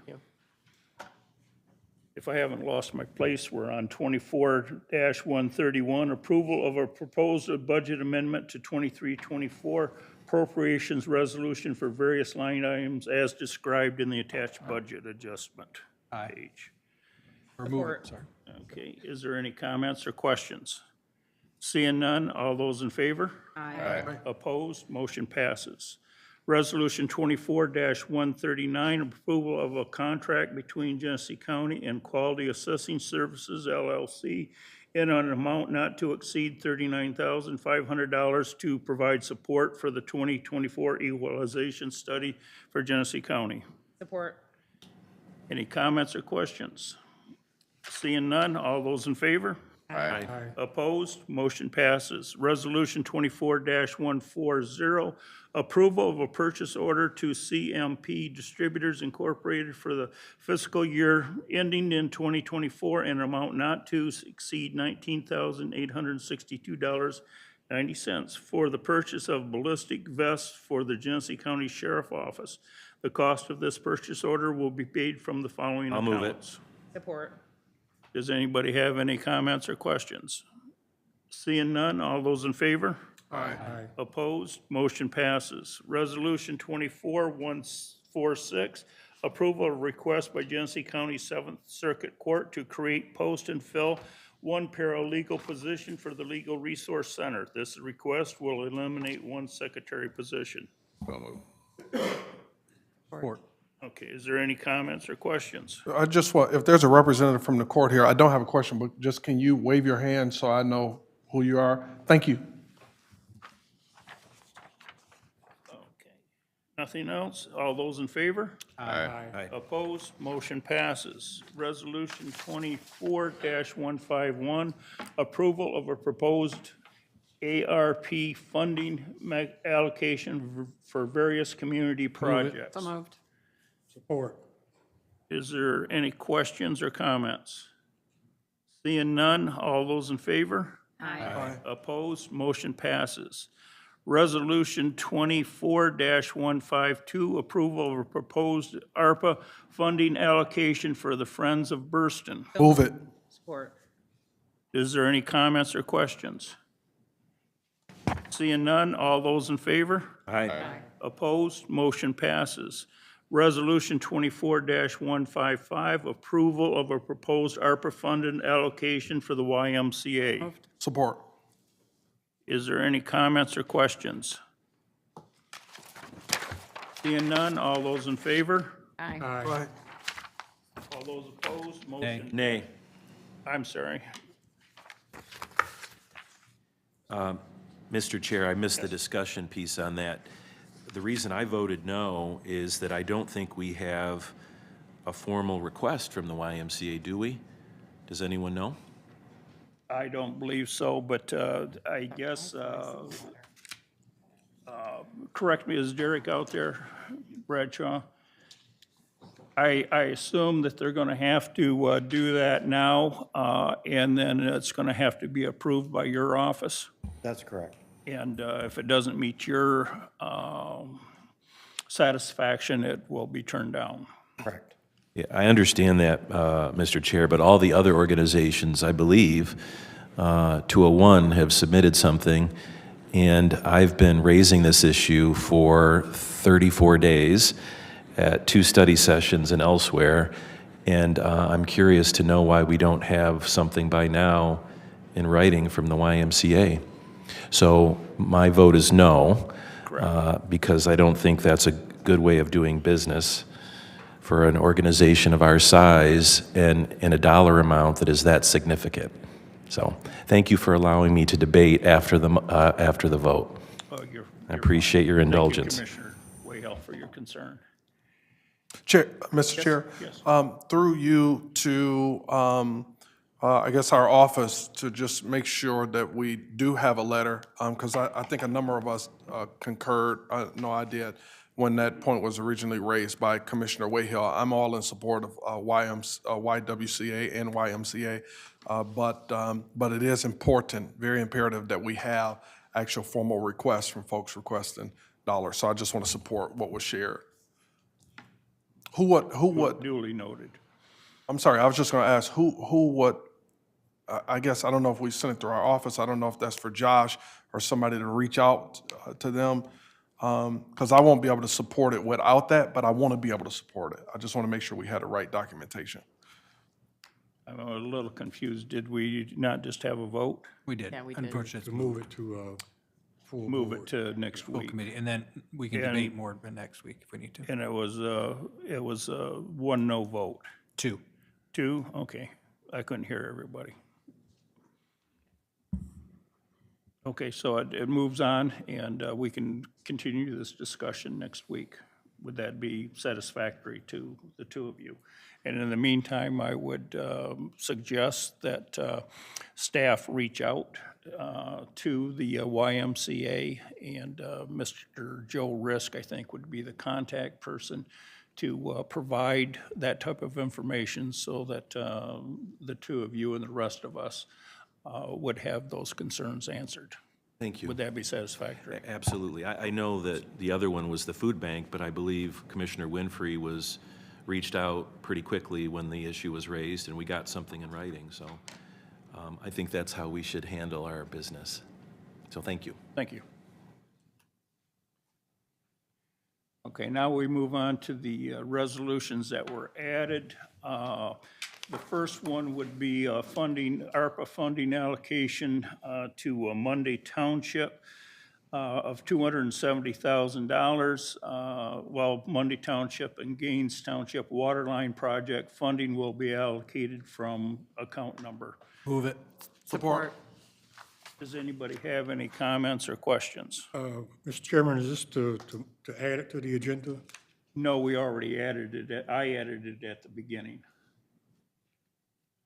Is that proper procedure? As a chair, I thought I could. I think you can. Well, I mean, it's okay with me. Okay, well, I just want to follow proper procedure, that's all. Yeah, I mean, we did with the other request, we added it before we moved on it. Yeah, Mr. Chair, I would like to formally make a request just to make it formal and be consistent, to add the resolution for Mundy Township and Gaines Township, as well as the Clio, City of Clio Support. resolutions to the board, to the agenda. That would be fine. I'm just going to ask the attorney, not so much for right now, but moving forward, that we have clarification as to what our bylaws state, that how to add this in the future. Will do. Okay, thank you. All right, I have a motion to formally add these two motions to the agenda for today. Is there any comments or questions? Seeing none, all those in favor? Aye. Opposed? Motion passes. Mr. Chair, I'd like to move both resolutions. We just added the one for 270 for Mundy Township and Gaines Township, as well as approval of the one for City of Clio Waterline. Support. Move both to full commission. Well, they are similar, but they are separate financial lines. Would that be appropriate to do it that way, Mr.? Yes. Okay. Is there any comments or questions about these two proposals? Mr. Chair, if That I was the might. motion done. Yeah, I listened very carefully at our study sessions to my colleagues. I was pretty quiet in those. We had two where we went through the ARPA proposals that had been brought forward by various commissioners and through organizations independent of commissioners.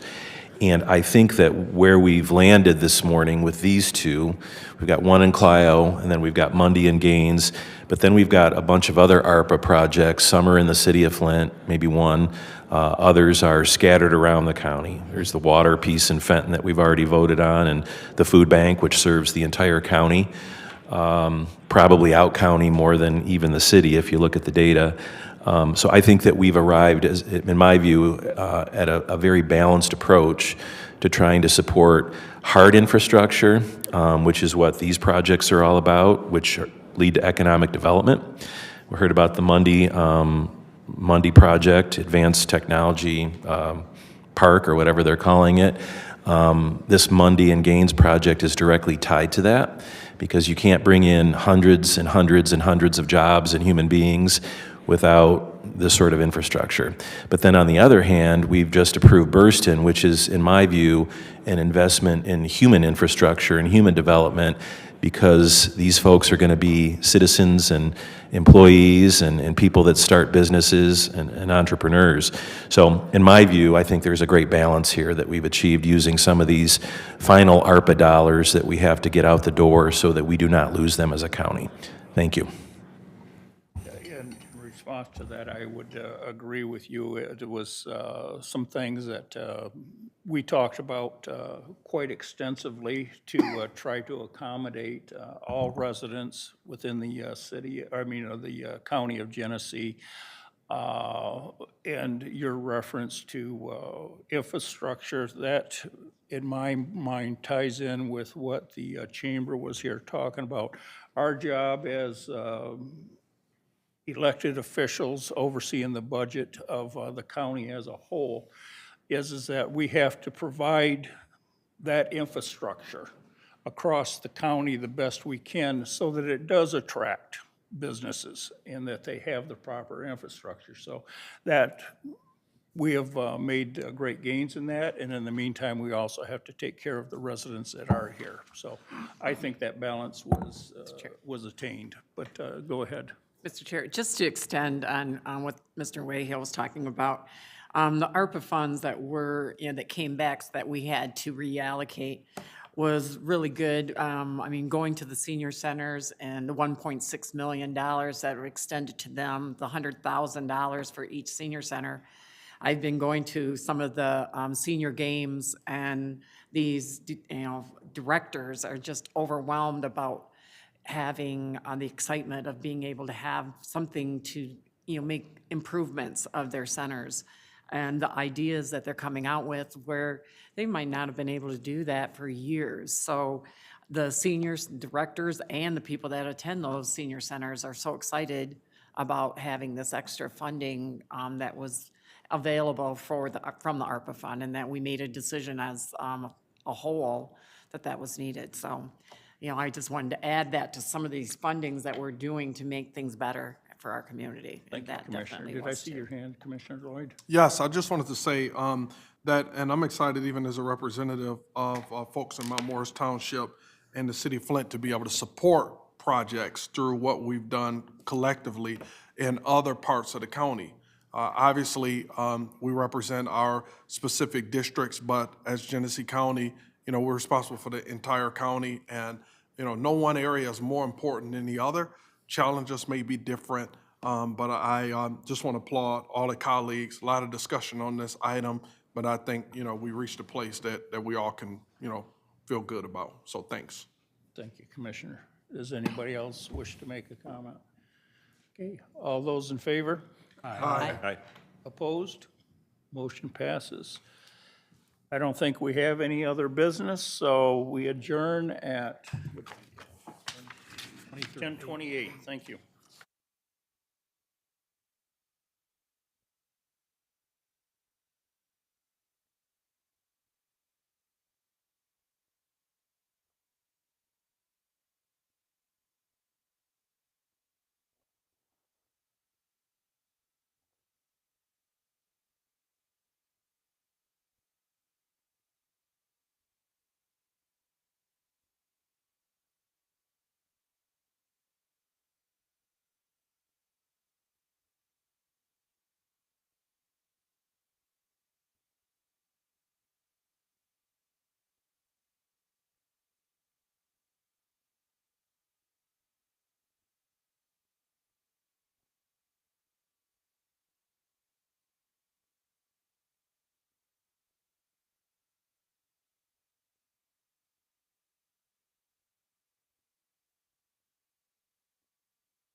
Ready? Good morning. Calling to order the meeting of the Government Operations Committee at 10:31 a.m. Roll call, please. Present. Here. Here. Commissioner Brown. Commissioner Avery. Commissioner Shoemaker. Present.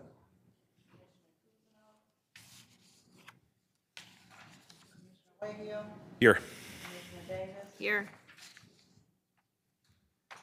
Thank you. We do have a quorum.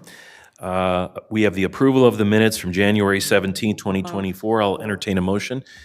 It's been moved. Is there support? Support. Moved and supported. Do we have discussion on the motion? All those in favor, please signify by saying aye. Aye. Any opposed? Motion is carried. Do we have any public comment to the committee? Excuse me. Yes, sir. Yeah, to the committee. My fault. Hey, since y'all giving out money without requests, I have a request now. I need $250,000. I'm serious. No, all jokes aside, I need $250,000 since y'all doing that for a cancer study that we're doing in the city of Flint. I was down in Washington, D.C. last week for a cancer summit. The city, Mr. Winfrey, I think we're here, Ellen, Mr. Shoemaker, you all were here when we came up and showed that Flint had a cancer rate 300% higher than in the state with brain, throat, and stomach cancer, plus rare blood disease. So we're doing a feasibility study, and the state really don't want us to do it. So they gave us $500,000 for the feasibility study, which the organization had to add three more $100,000 because it wasn't enough. And that's still not enough to do the feasibility study. So since y'all giving out money, please, my request is $250,000. Send it to Flint Health Coalition in care of FC3. So, I mean, serious, we really need it. So, I mean, it's upsetting that I feel that the water caused the cancer here in the city of Flint. Just in the last week, I found 8 people with cancer in the city of Flint, kidney disease, rare blood disease. They're 26 years old, and in one block radius, 8 of them was right there in one block radius between Brownell, between Stewart and Myrtle Street. 8, 2 died. So it's a serious issue in Flint. Thank you. Mr. Chair? Yes, before we- Commissioner Lloyd. Before we proceed to our agenda for this committee, I know that there's been a lot of collaboration, and you see it on social media, seen it in the media, to the extent of what Mr. Woodson just spoke about, even to the extent where Vice President Kamala Harris, as my understanding, has been engaged, where they've actually gone to the White House complex to meet on this particular issue. I don't know if we make the request to the Health Coalition to Mr. Annanek, or if there's other information that could be provided for us, maybe to even get a presentation on this so that we understand it better. And maybe, that's something that we consider in the future. But I think we need to start with understanding what that partnership collaboration looks like, what they're working towards, and gain a greater understanding. I think it's important for us to understand. Thank you, Commissioner Lloyd. Given the topic, it might fit under Commissioner Winfrey's committee a little bit better than this one, although there is a financial component, so that's finance. But yes, I think it merits further discussion. Do we have any additional public comment? All right, public comment is closed. It appears we do not have any communications for this committee or old business. We're on to new business. Resolution -2024-055, approval of contract between Genesee County and Michigan State University in an amount not to exceed $34,942 to provide an evaluation of the Racial and Ethnic Disparities Reduction Grant, REDC, program outcomes. The cost of this contract is budgeted and will be paid for from the account listed. Move it. It's been moved and supported. Is there discussion on the motion? All those in favor, please signify by saying aye. Aye. Any opposed? Motion is carried. Resolution dash 2024-070, approval of a grant award from the Michigan State Police Auto Theft Prevention Authority in the amount of $846,289 to provide for staffing of the Genesee Auto Investigation Network, GAIN. The grant required match of $103,764 is included in the fiscal year '24 budget. Support. Do we have support? Support. Moved and supported. Any discussion? All those in favor, please signify by saying aye. Aye. Any opposed? Motion is carried. Resolution 2024-080, approval of a request by Genesee County's Office of the Prosecutor to travel to the Prosecuting Attorneys Association of Michigan Midwinter Conference in Acme, Michigan. The dates of travel are February 28th through March 1st, 2024. Total cost of travel for 15 staff members is budgeted and shall not exceed $6,375 to be paid for from the account listed. I move it. Support. It's been moved and supported. Do we have discussion on the motion? All those in favor, please signify by saying aye. Aye. Any opposed? Motion is carried. Resolution dash 2024-098, approval of a request by the Office of the Sheriff to travel to the Society of Michigan Emergency Medical Service Instructor Coordinator Conference in Traverse City, Michigan. The dates of travel are March 7th through the 10th, 2024. The cost of travel for 2 employees shall not exceed $2,263.60 to be paid from the account listed. Moved. Support. It's been moved and supported. Is there discussion on the motion? All those in favor, please signify by saying aye. Aye. Any opposed? Motion is carried. Resolution dash 2024-118, approval of an agreement between Genesee County and Plant Moran for continued health care consulting services. So moved. It's been moved and supported. Do we have discussion on the motion? All those in favor, please signify by saying aye. Aye. Any opposed? Motion is carried. Resolution dash 2024-119, approval of a request by Genesee County's Friend of the Court to travel to the Eastern Regional Interstate Child Support Association Conference in Grand Rapids, Michigan. The dates of travel are April 7 through 11, 2024. Total cost of travel for 3 employees not to exceed $3,500. This is a budgeted expense. It's been moved and supported. Is there discussion on the motion? I do have this, Commissioner Lloyd. Mr. Chair, and maybe I'm missing it, and I may have seen it here or there, but as we're paying for these conferences, which I support, having something come back from the various departments about what the takeaways were, what was the benefit of it, those kinds of things, so that we're able to have something to say, hey, this was something that was not only beneficial to our staff and teams, but a good use of taxpayer dollars. So I don't know how we would go about, ensuring we receive something, but that's what I wanted to say. All right. Commissioner Shoemaker.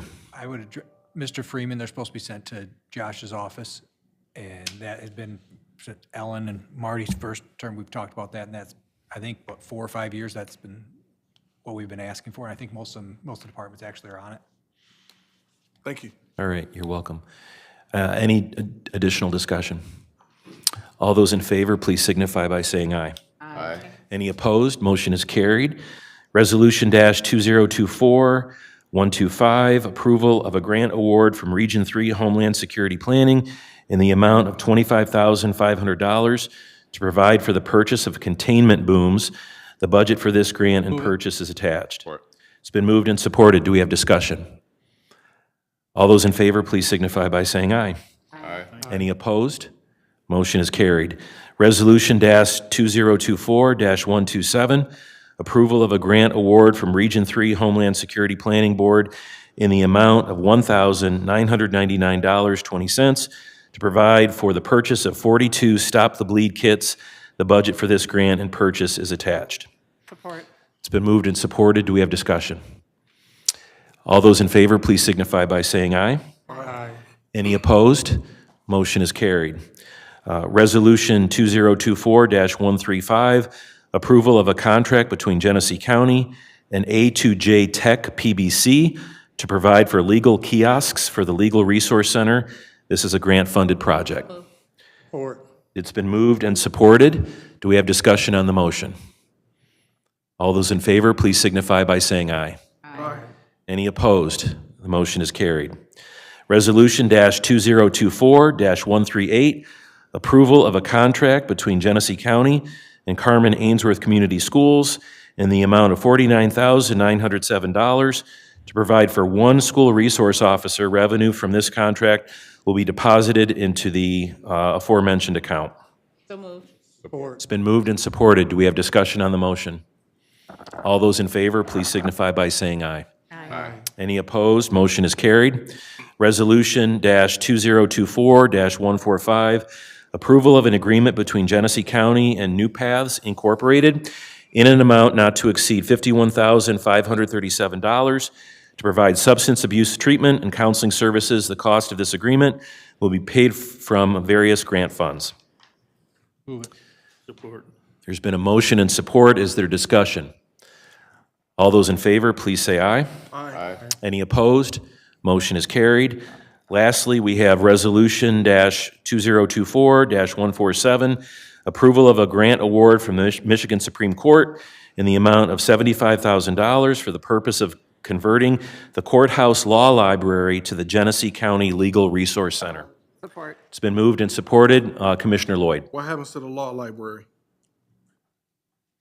I can talk a little bit about the law. Commissioner Brown, do you have but some? There's somebody coming up too, but So we have someone approaching, and we also have Commissioner Brown. I was just going to say it's about transitioning from books to Yeah, we, digital. Would you introduce yourself, I'm- name and title? Jessica Clemens, I'm the Court Finance Director.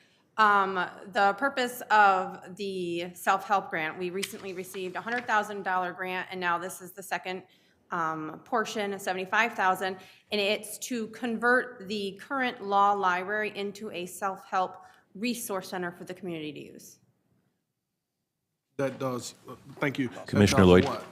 What, when you say self-help, what do you mean? It goes along with the contract that was just discussed for the A2J, the kiosks.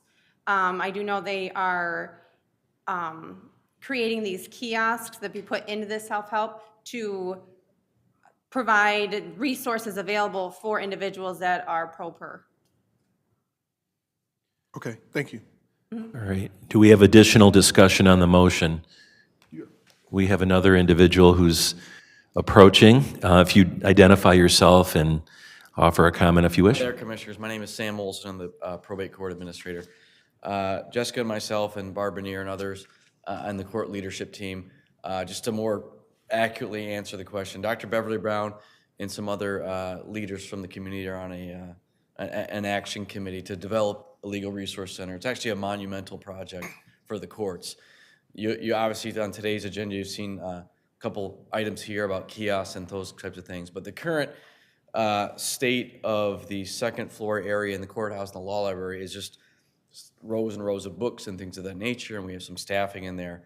But this is a pretty robust vision to take us from kind of the,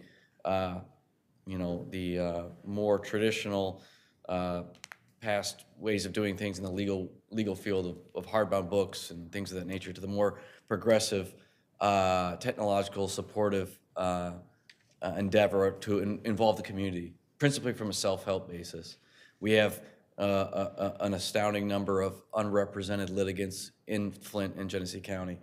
And it's a very, very exciting project. So this is one component of a very larger, robust endeavor that we're really, really excited about. So without going off on a huge presentation, I appreciate the time and let me kind of elaborate a little more on that. Thank you. One follow-up, just so I'm clear. So this space will be a space that, that the community can come into, and access electronic, information and so on and so forth to help them with whatever they're researching and so on and so forth. Got it. Absolutely. Thank you. Absolutely. We have a motion on the floor. Is there additional discussion?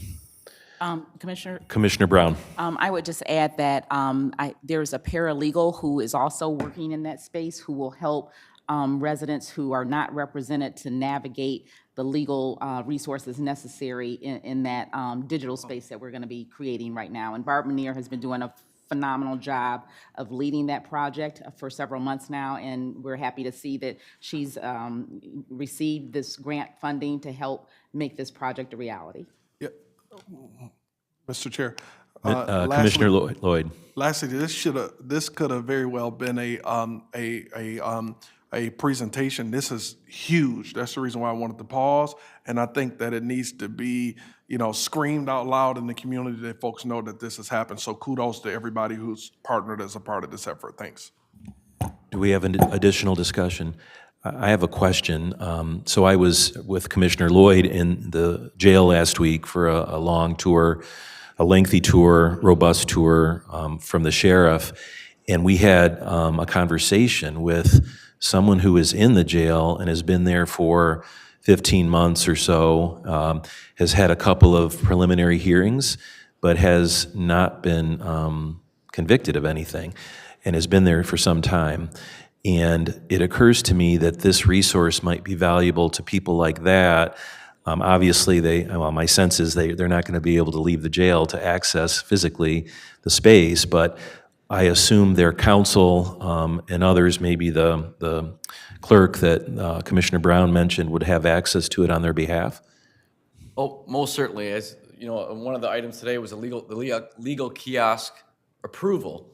So the legal kiosk project was bid out, and so we were lucky enough to get a really forward-thinking entity that responded. And so we're talking about not just a simple setup, but an all-in-one Zoom capability, one-stop kind of navigation for people like that. So yes, we would definitely link up people from the court-appointed lists to have better access, whether by video conferencing and things of that nature with folks, whether they're in the jail or in the community and things of that nature. So we view this as kind of the epicenter hub of forward thinking as far as utilizing technology to better serve, all members, whether they're in the community, in jail, or whatever. So we're really excited about it, frankly, and we think it's a big major step forward. So yes, all of the above in those matters. Right.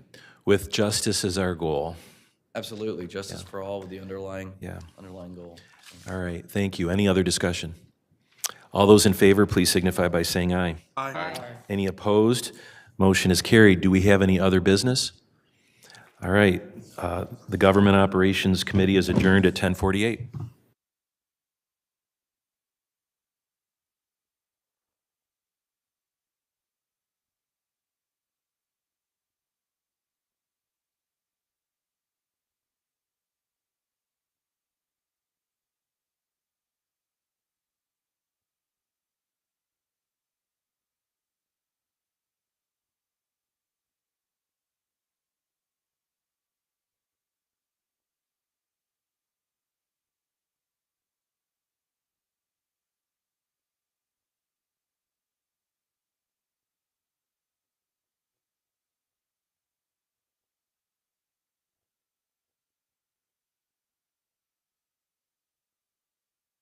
Services Committee to order.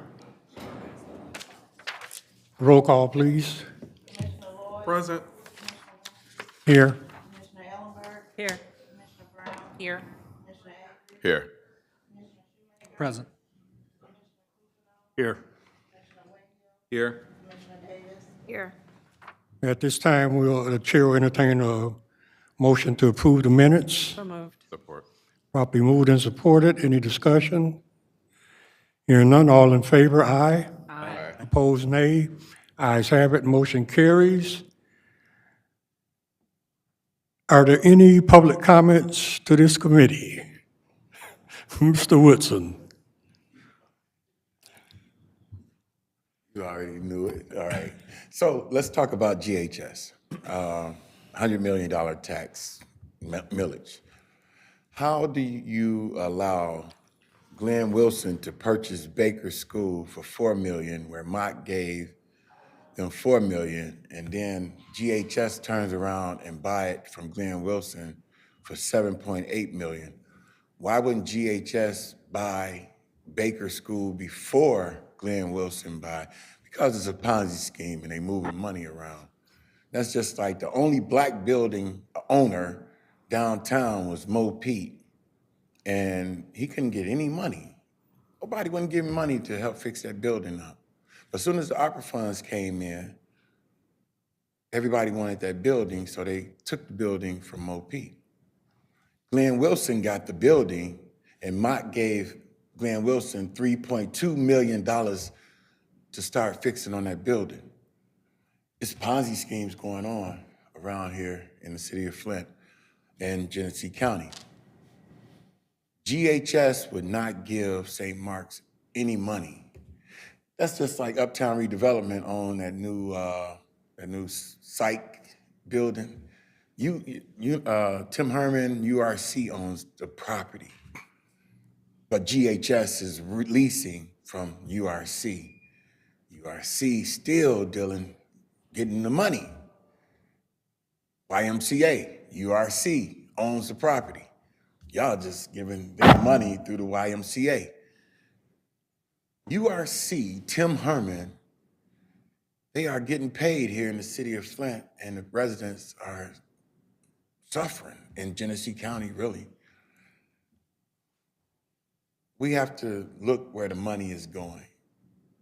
You have to follow the money, and you have to look out for the people. Thank you. Thank you, Mr. Woodson. There are no communications, no old business, new business. Resolution 2023-557, approval of a contract between Genesee County and Mott Children's Health Center in an amount not to exceed $64,626 to provide for children dental screening. The cost of this agreement is fully grant funded. Support. Properly moved and supported. Any discussion? Now, all in favor, aye. Aye. Opposed, nay. Ayes have it. Motion carries. Resolution 2024-012, approval of an agreement between Genesee County and the Greater Flint Health Coalition in an amount not to exceed $500,000 to provide Medicaid outreach services. The cost of this agreement will be paid from account of the following numbers with a 50% reimbursement from Medicaid. The term of this contract is from October 1, 23 through September 30th, 24. So moved. Support. Properly moved and supported. Any discussion? Commissioner Cousineau. Just a comment. I see the contract started last year in October, and we're already, into 2024. I'm just curious as to why this is coming to us now after it's already been going on for 4 months. That is a good question. Is there anyone here from the Greater Flint Health Coalition?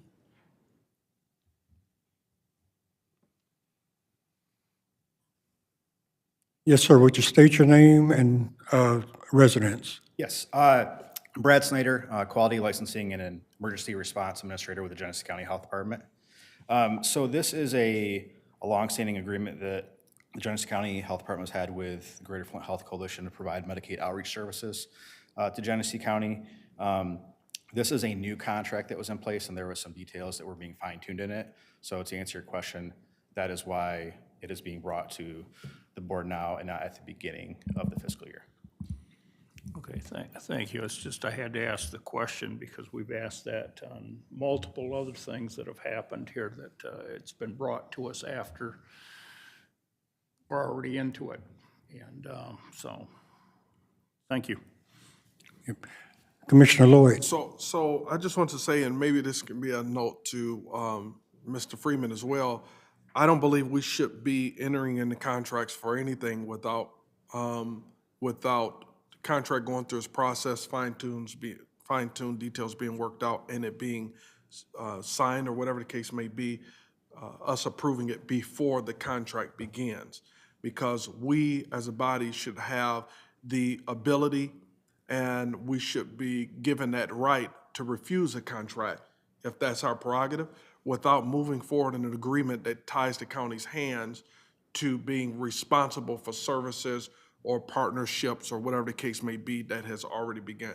So this is not a good practice, and I won't lay that at the feet of anybody other than, our office. We just needs to make sure that this isn't happening, because, we're already 6 months in, or Any- whatever the months in. Any further discussion?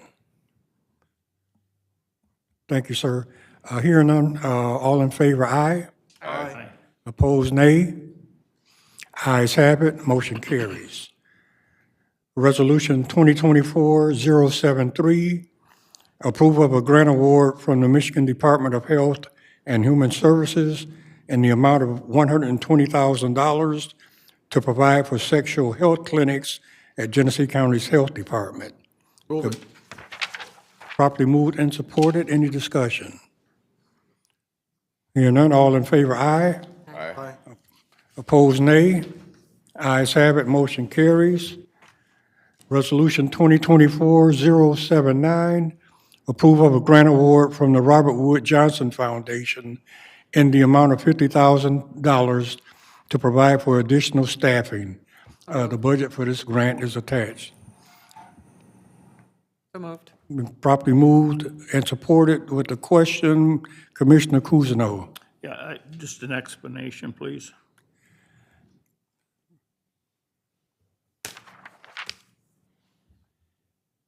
Ms. Coleman. Morning, Commissioners. Pamela Coleman, G-Card. This grant was the response of a proposal that was submitted to the Community Foundation of Greater Flint in response to some grants that are coming down the pike. There's a very large water utility grant that is we've submitted an RFP for as well.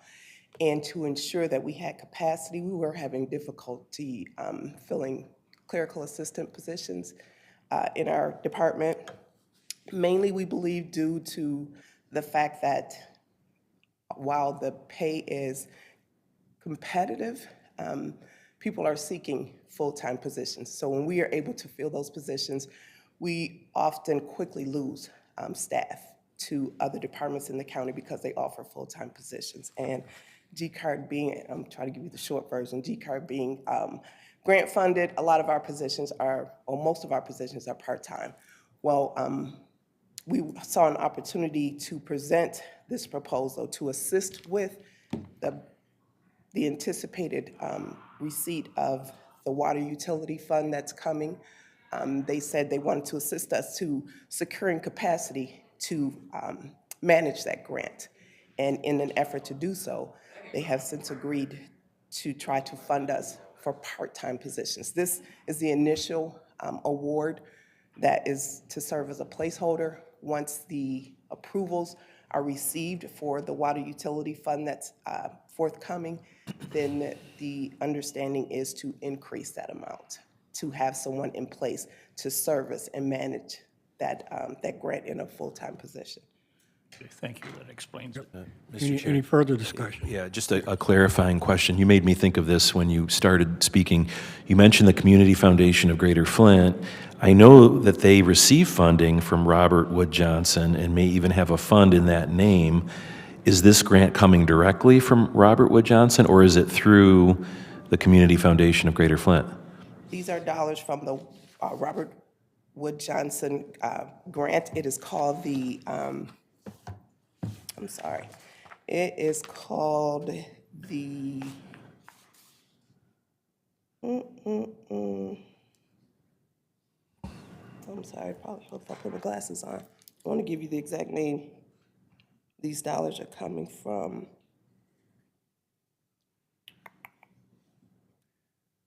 Okay, Ms. Charday Davis is on her way to give you a hand.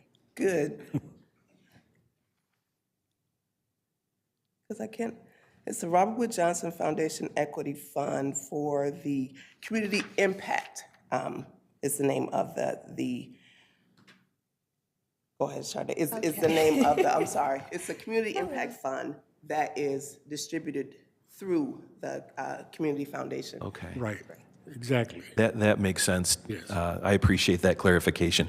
Sorry for testing you on that. I know there's a lot going on. Thank you. You are more than welcome. So I actually saw that name and said I was going to remember it because I felt I would be questioned on that and still forgot. So if I may, Mr. Chair, and this may be just a minor thing, but I think the grant may actually be coming from the community foundation, and I don't know how the resolution, I mean, this is worded that as if it's coming directly from Robert Wood I think Johnson. it's coming from the Community Foundation utilizing Robert Wood Johnson funds. Funds, right, which they hold. Right. Yeah, so I mean, I'm happy to vote on it the way it is, and maybe it can be, just so that everyone knows that I think it's actually a pass-through through the Community Foundation, Community Impact Fund. Thank you, Mr. Chair. Thank you, Pam. Commissioner Lloyd. Mr. Chair, before you go, as you talked about like salaries for clerical and that kind of thing, I've texted Mr. Josh Freeman a couple times because, and maybe we can talk more about this, because in that same vein, there are positions when there are postings through HR for G-Card that I was surprised to see that are like $12.12. Multiple positions. Yes, sir. And one of the things I said to him, I know that, we had in terms of the funding, but that is like terribly low wages. And in this economy where folks are making $18 at McDonald's, it's going to be hard to find people for multiple positions for $12.12. And I think that, as a county, I'm going to use layman's terms, I really don't think it's a good look. So I think we really need to consider that, and obviously maybe we can come back, maybe have a presentation that kind of speaks to that. But every time it gets posted, I'm embarrassed, and I text Josh and say, we need to take that down or something, because $12.12 is embarrassing. Yep. Your comment is well taken, and we've had that discussion time and time again. And, we're going to keep at it until we solve it. And if I may, sir, through the chair to Commissioner Lloyd and the remaining commissioners, you will see on today for the 21st committee meeting, this is the perfect segue. We have submitted a request to increase those wages to $15. It's difficult to get us to a really, really competitive position where we'd like to be, because we are 100% grant funded, and we have to utilize the dollars received for the most part towards the actual program. However, after some careful analysis and discussions, we have received some support to go through and at least move it up to $15. So once that is presented on the 21st, we know that that will move quickly now that everyone has stated their position and support. God bless you. Right. Thank you. Thank you. Any further discussion? All in favor, aye. Aye. Opposed, nay. Ayes have it, motion carries. Resolution 2024-094, approval of an agreement between Genesee County and the City of Linden in an amount not to exceed $170,332 to provide funding for the operations of Luce Senior Center for the 2024 fiscal year. Cost of this agreement from the following account. Properly moved and supported. Any discussion? Commissioner Brown. Can someone talk a little bit about what the money will be used for, and if the structure of the Luce Senior Center? I'm not really familiar with it. Yeah. Good morning, Commissioners. Through the chair to you, Dr. Brown. So the LOCI Senior Center has always been run by their nonprofit board of directors.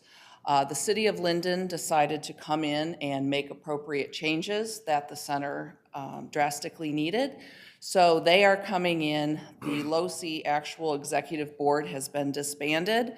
Upper management and leadership has been let go, and the City of Linden is now coming in to run the day-to-day operations of the center. So it's the same building, it's some of the same staff, but it's under new leadership. And we're working very closely with the city manager of Linden, Ellen Glass, to ensure a smooth transition and also to get programming back up to the level of standards where it needs to be. It should be no surprise there has been a history of LOCI not meeting certain benchmarks, as well as having some financial issues. Commissioner Shoemaker has been very supportive in helping us get back on track. So this is a very positive thing for the LoC Senior Center and for all the seniors that LoC serves. So Lynn, this is their annual allocation that all senior centers receive? Yes, correct. So the LoC Senior Centers Citizens Association received the initial contract come October 1 of the $206,000. Since we're in mid-year, we're amending that contract to have the city of Linden take over. This is the amount that's left of that initial award. Thank you. Any further discussion? Commissioner Shoemaker. Thank you, Lynn, also, and your staff for all you've done with this, and thank you to Derek also. If anyone wants to understand LoC Center a little more, it was very unique in the county. To begin with, there's an interlocal agreement between Fenton Township, the city of Fenton, the city of Linden at one time when LoC Center was formed. Since then, the city of Fenton and Fenton Township had opted out of that, leaving Linden the only one actually operating in that interlocal agreement. And at that point, this last year, they acted on that and took back over the center. But if you want to have more conversation about it, I'll be glad to talk with anyone over it. Thank you, Lynn, though. It's really appreciated. All right. Any further discussion? Thanks, Lynn. All in favor, aye. Aye. Opposed, nay. Ayes have it, motion carries. Resolution 2024-116, approval of an agreement between Genesee County and Hurley Medical Center. 115. Oh, I'm sorry. Resolution 2024-115, approval of a modification number 1 of an agreement between Genesee County and Ascension at Home in an amount not to exceed $25,000 to provide additional case management care coordination services. The cost of this agreement will be paid from the following account. Marty, I think you're contagious. So moved. Support. Okay, properly moved and supported. Any discussion? All in favor, aye. Aye. Opposed, nay. Ayes have it, motion carries. Resolution 2024-116, approval of an agreement between Genesee County and Hurley Medical Center Children's Center to provide WIC services for eligible mothers and children. Move it. Support. Properly moved and supported. Any discussion? Hearing none, all in favor say aye. Aye. Opposed, nay. Ayes have it, motion carries. Resolution 2024-143, approval of an agreement between Genesee County and the Board of Trustees of Michigan State University to administer Genesee County's MSU Extension millage. Support. Properly moved and supported. Any discussion? Hearing none, all in favor, aye. Aye. Opposed, nay. Ayes have it, motion carries. Before we adjourn, just wanted to follow up on a comment Mr. Woodson that made earlier about Ashley Capital and minority contractors. Just an FYI, Ashley is conducting a workshop at McCree Theater on Friday this week at 1 o'clock for minority contractors, and also on Tuesday the 13th at 1 o'clock at McCree Theater to try and involve more minority contractors in their construction of their project. Just an FYI. Thank you. This meeting is adjourned.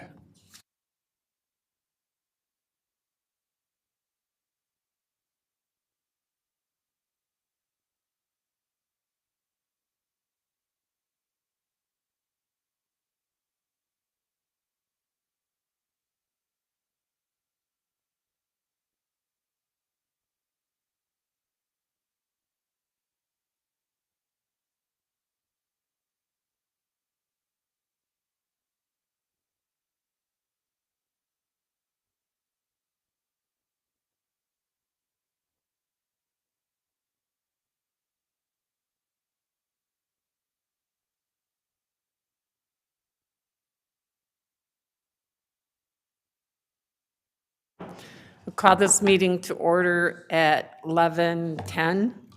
Roll call, please. Present. Here. Here.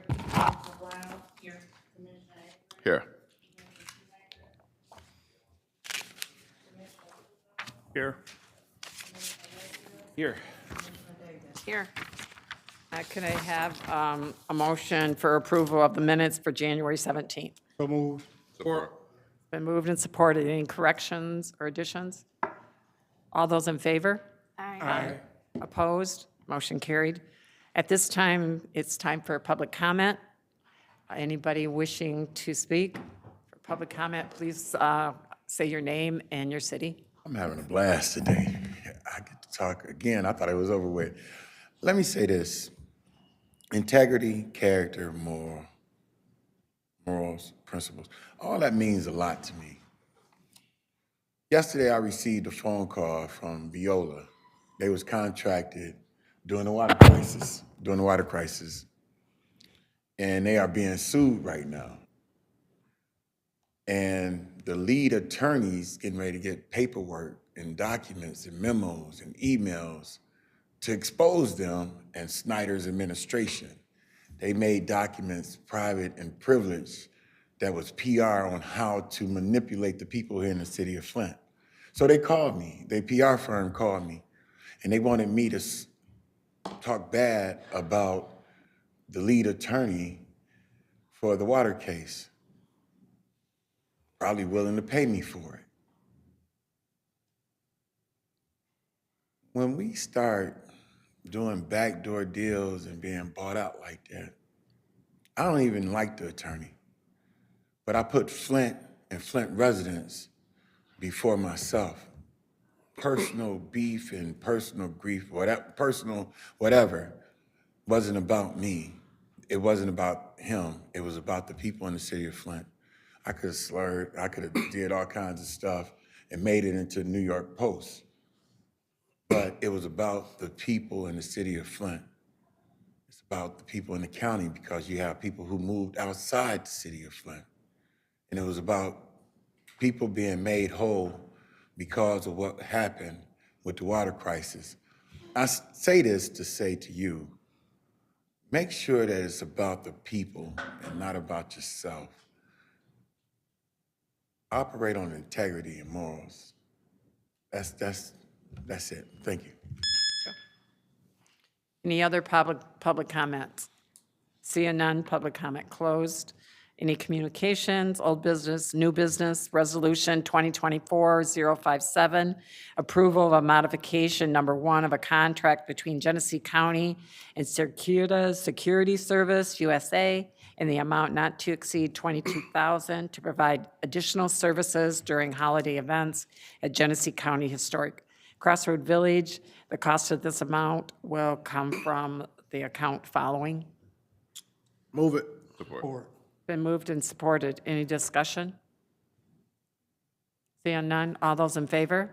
Aye. Opposed? Motion carried. Resolution 2024-095, approval of a purchase order to Spartan Distributors for the fiscal year ending 2024 in the amount not to exceed $268,445.07 to provide for the purchase of 2 Toro Groundmaster mowers. The cost of this purchase order will be paid from the following account. Move it. Been moved and supported. Somebody want to talk to us about this? These are Yes, Barry. Okay. have to be some Someone from the awesome parks. mowers, huh? Turbocharged. Yeah. Okay. Do they come with a house? So, Commissioner, these are the 16-foot mowers that you see the park staff use. You have the huge bat wings out there. So with these, we save a lot of staff time and equipment cost, and we have a fleet of about 9 of them that go out and mow, and we have them on about a 7-year replacement program right now. One follow-up. Yes. Are they self-driving? I'm just joking for the cost, but go ahead, I'm good. Right. And go ahead. Did you have a question, Mr. Shoemaker? I have a question. Were they bought locally? This is through Spartan Distributors. They're the only Toro distributor in the state of Michigan, but we do buy them off Omnia contract. Okay. All right. Thank you. Any other? And these are brand new? Yes, So you said the life is about 7 years? yes. Okay. Any other discussion? Seeing none, all those in favor? Aye. Opposed? Motion carried. Thank you. Number 3, Resolution 2024-121, request approval of conveyance of Chevy Commons. Know what this is? Support it. Been moved and supported. Any discussion? Can we have a little explanation, more explanation of this, please?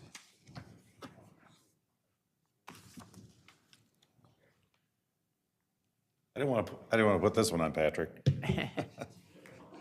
So as you all know, we purchased Chevy Commons several years ago from the city of Flint in order to get a grant from the state of Michigan, which the city of Flint used in escrow, and that's what we've been using to support the development of Flint Riverfront. And so my objective was always to get that property back in the hands of the state, so we're not liable for what's underneath and to take care of it as well. So what this does is this gives it back to the state, and thanks for Brian McMillan did a great job working with the state to get the deed correct, and as well as Crystal to make sure that we're all good with all the formalities of this. But this will end up being part of the state park, and they're going to pay to maintain it and pay us to maintain it. Any other, go ahead, Mr. Shoemaker. So the initial investment, though, of funds recouped that we talked about to begin with years back, will we recoup those? So we have no money invested. The county has no money invested in this, in Chevy Commons. Those funds came from the state to purchase it from, and the matching funds came from the Ma Foundation. We did spend a little bit of money maintaining it for a couple of years, but nothing to speak of. Commissioner Kuzma?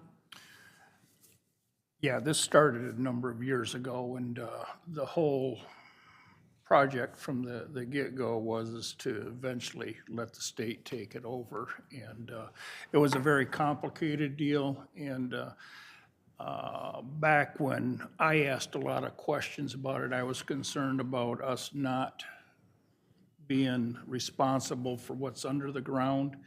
And that has been very effectively handled by you and others to make sure that we're not going to be held responsible for that. And of course, the Mott Foundation was involved, and it is basically a pass-through. You know, other than like what you said, we maintained it for a little while, but now you're going to get paid. That's right. Thank you. Any other questions? Seeing none? All those in favor?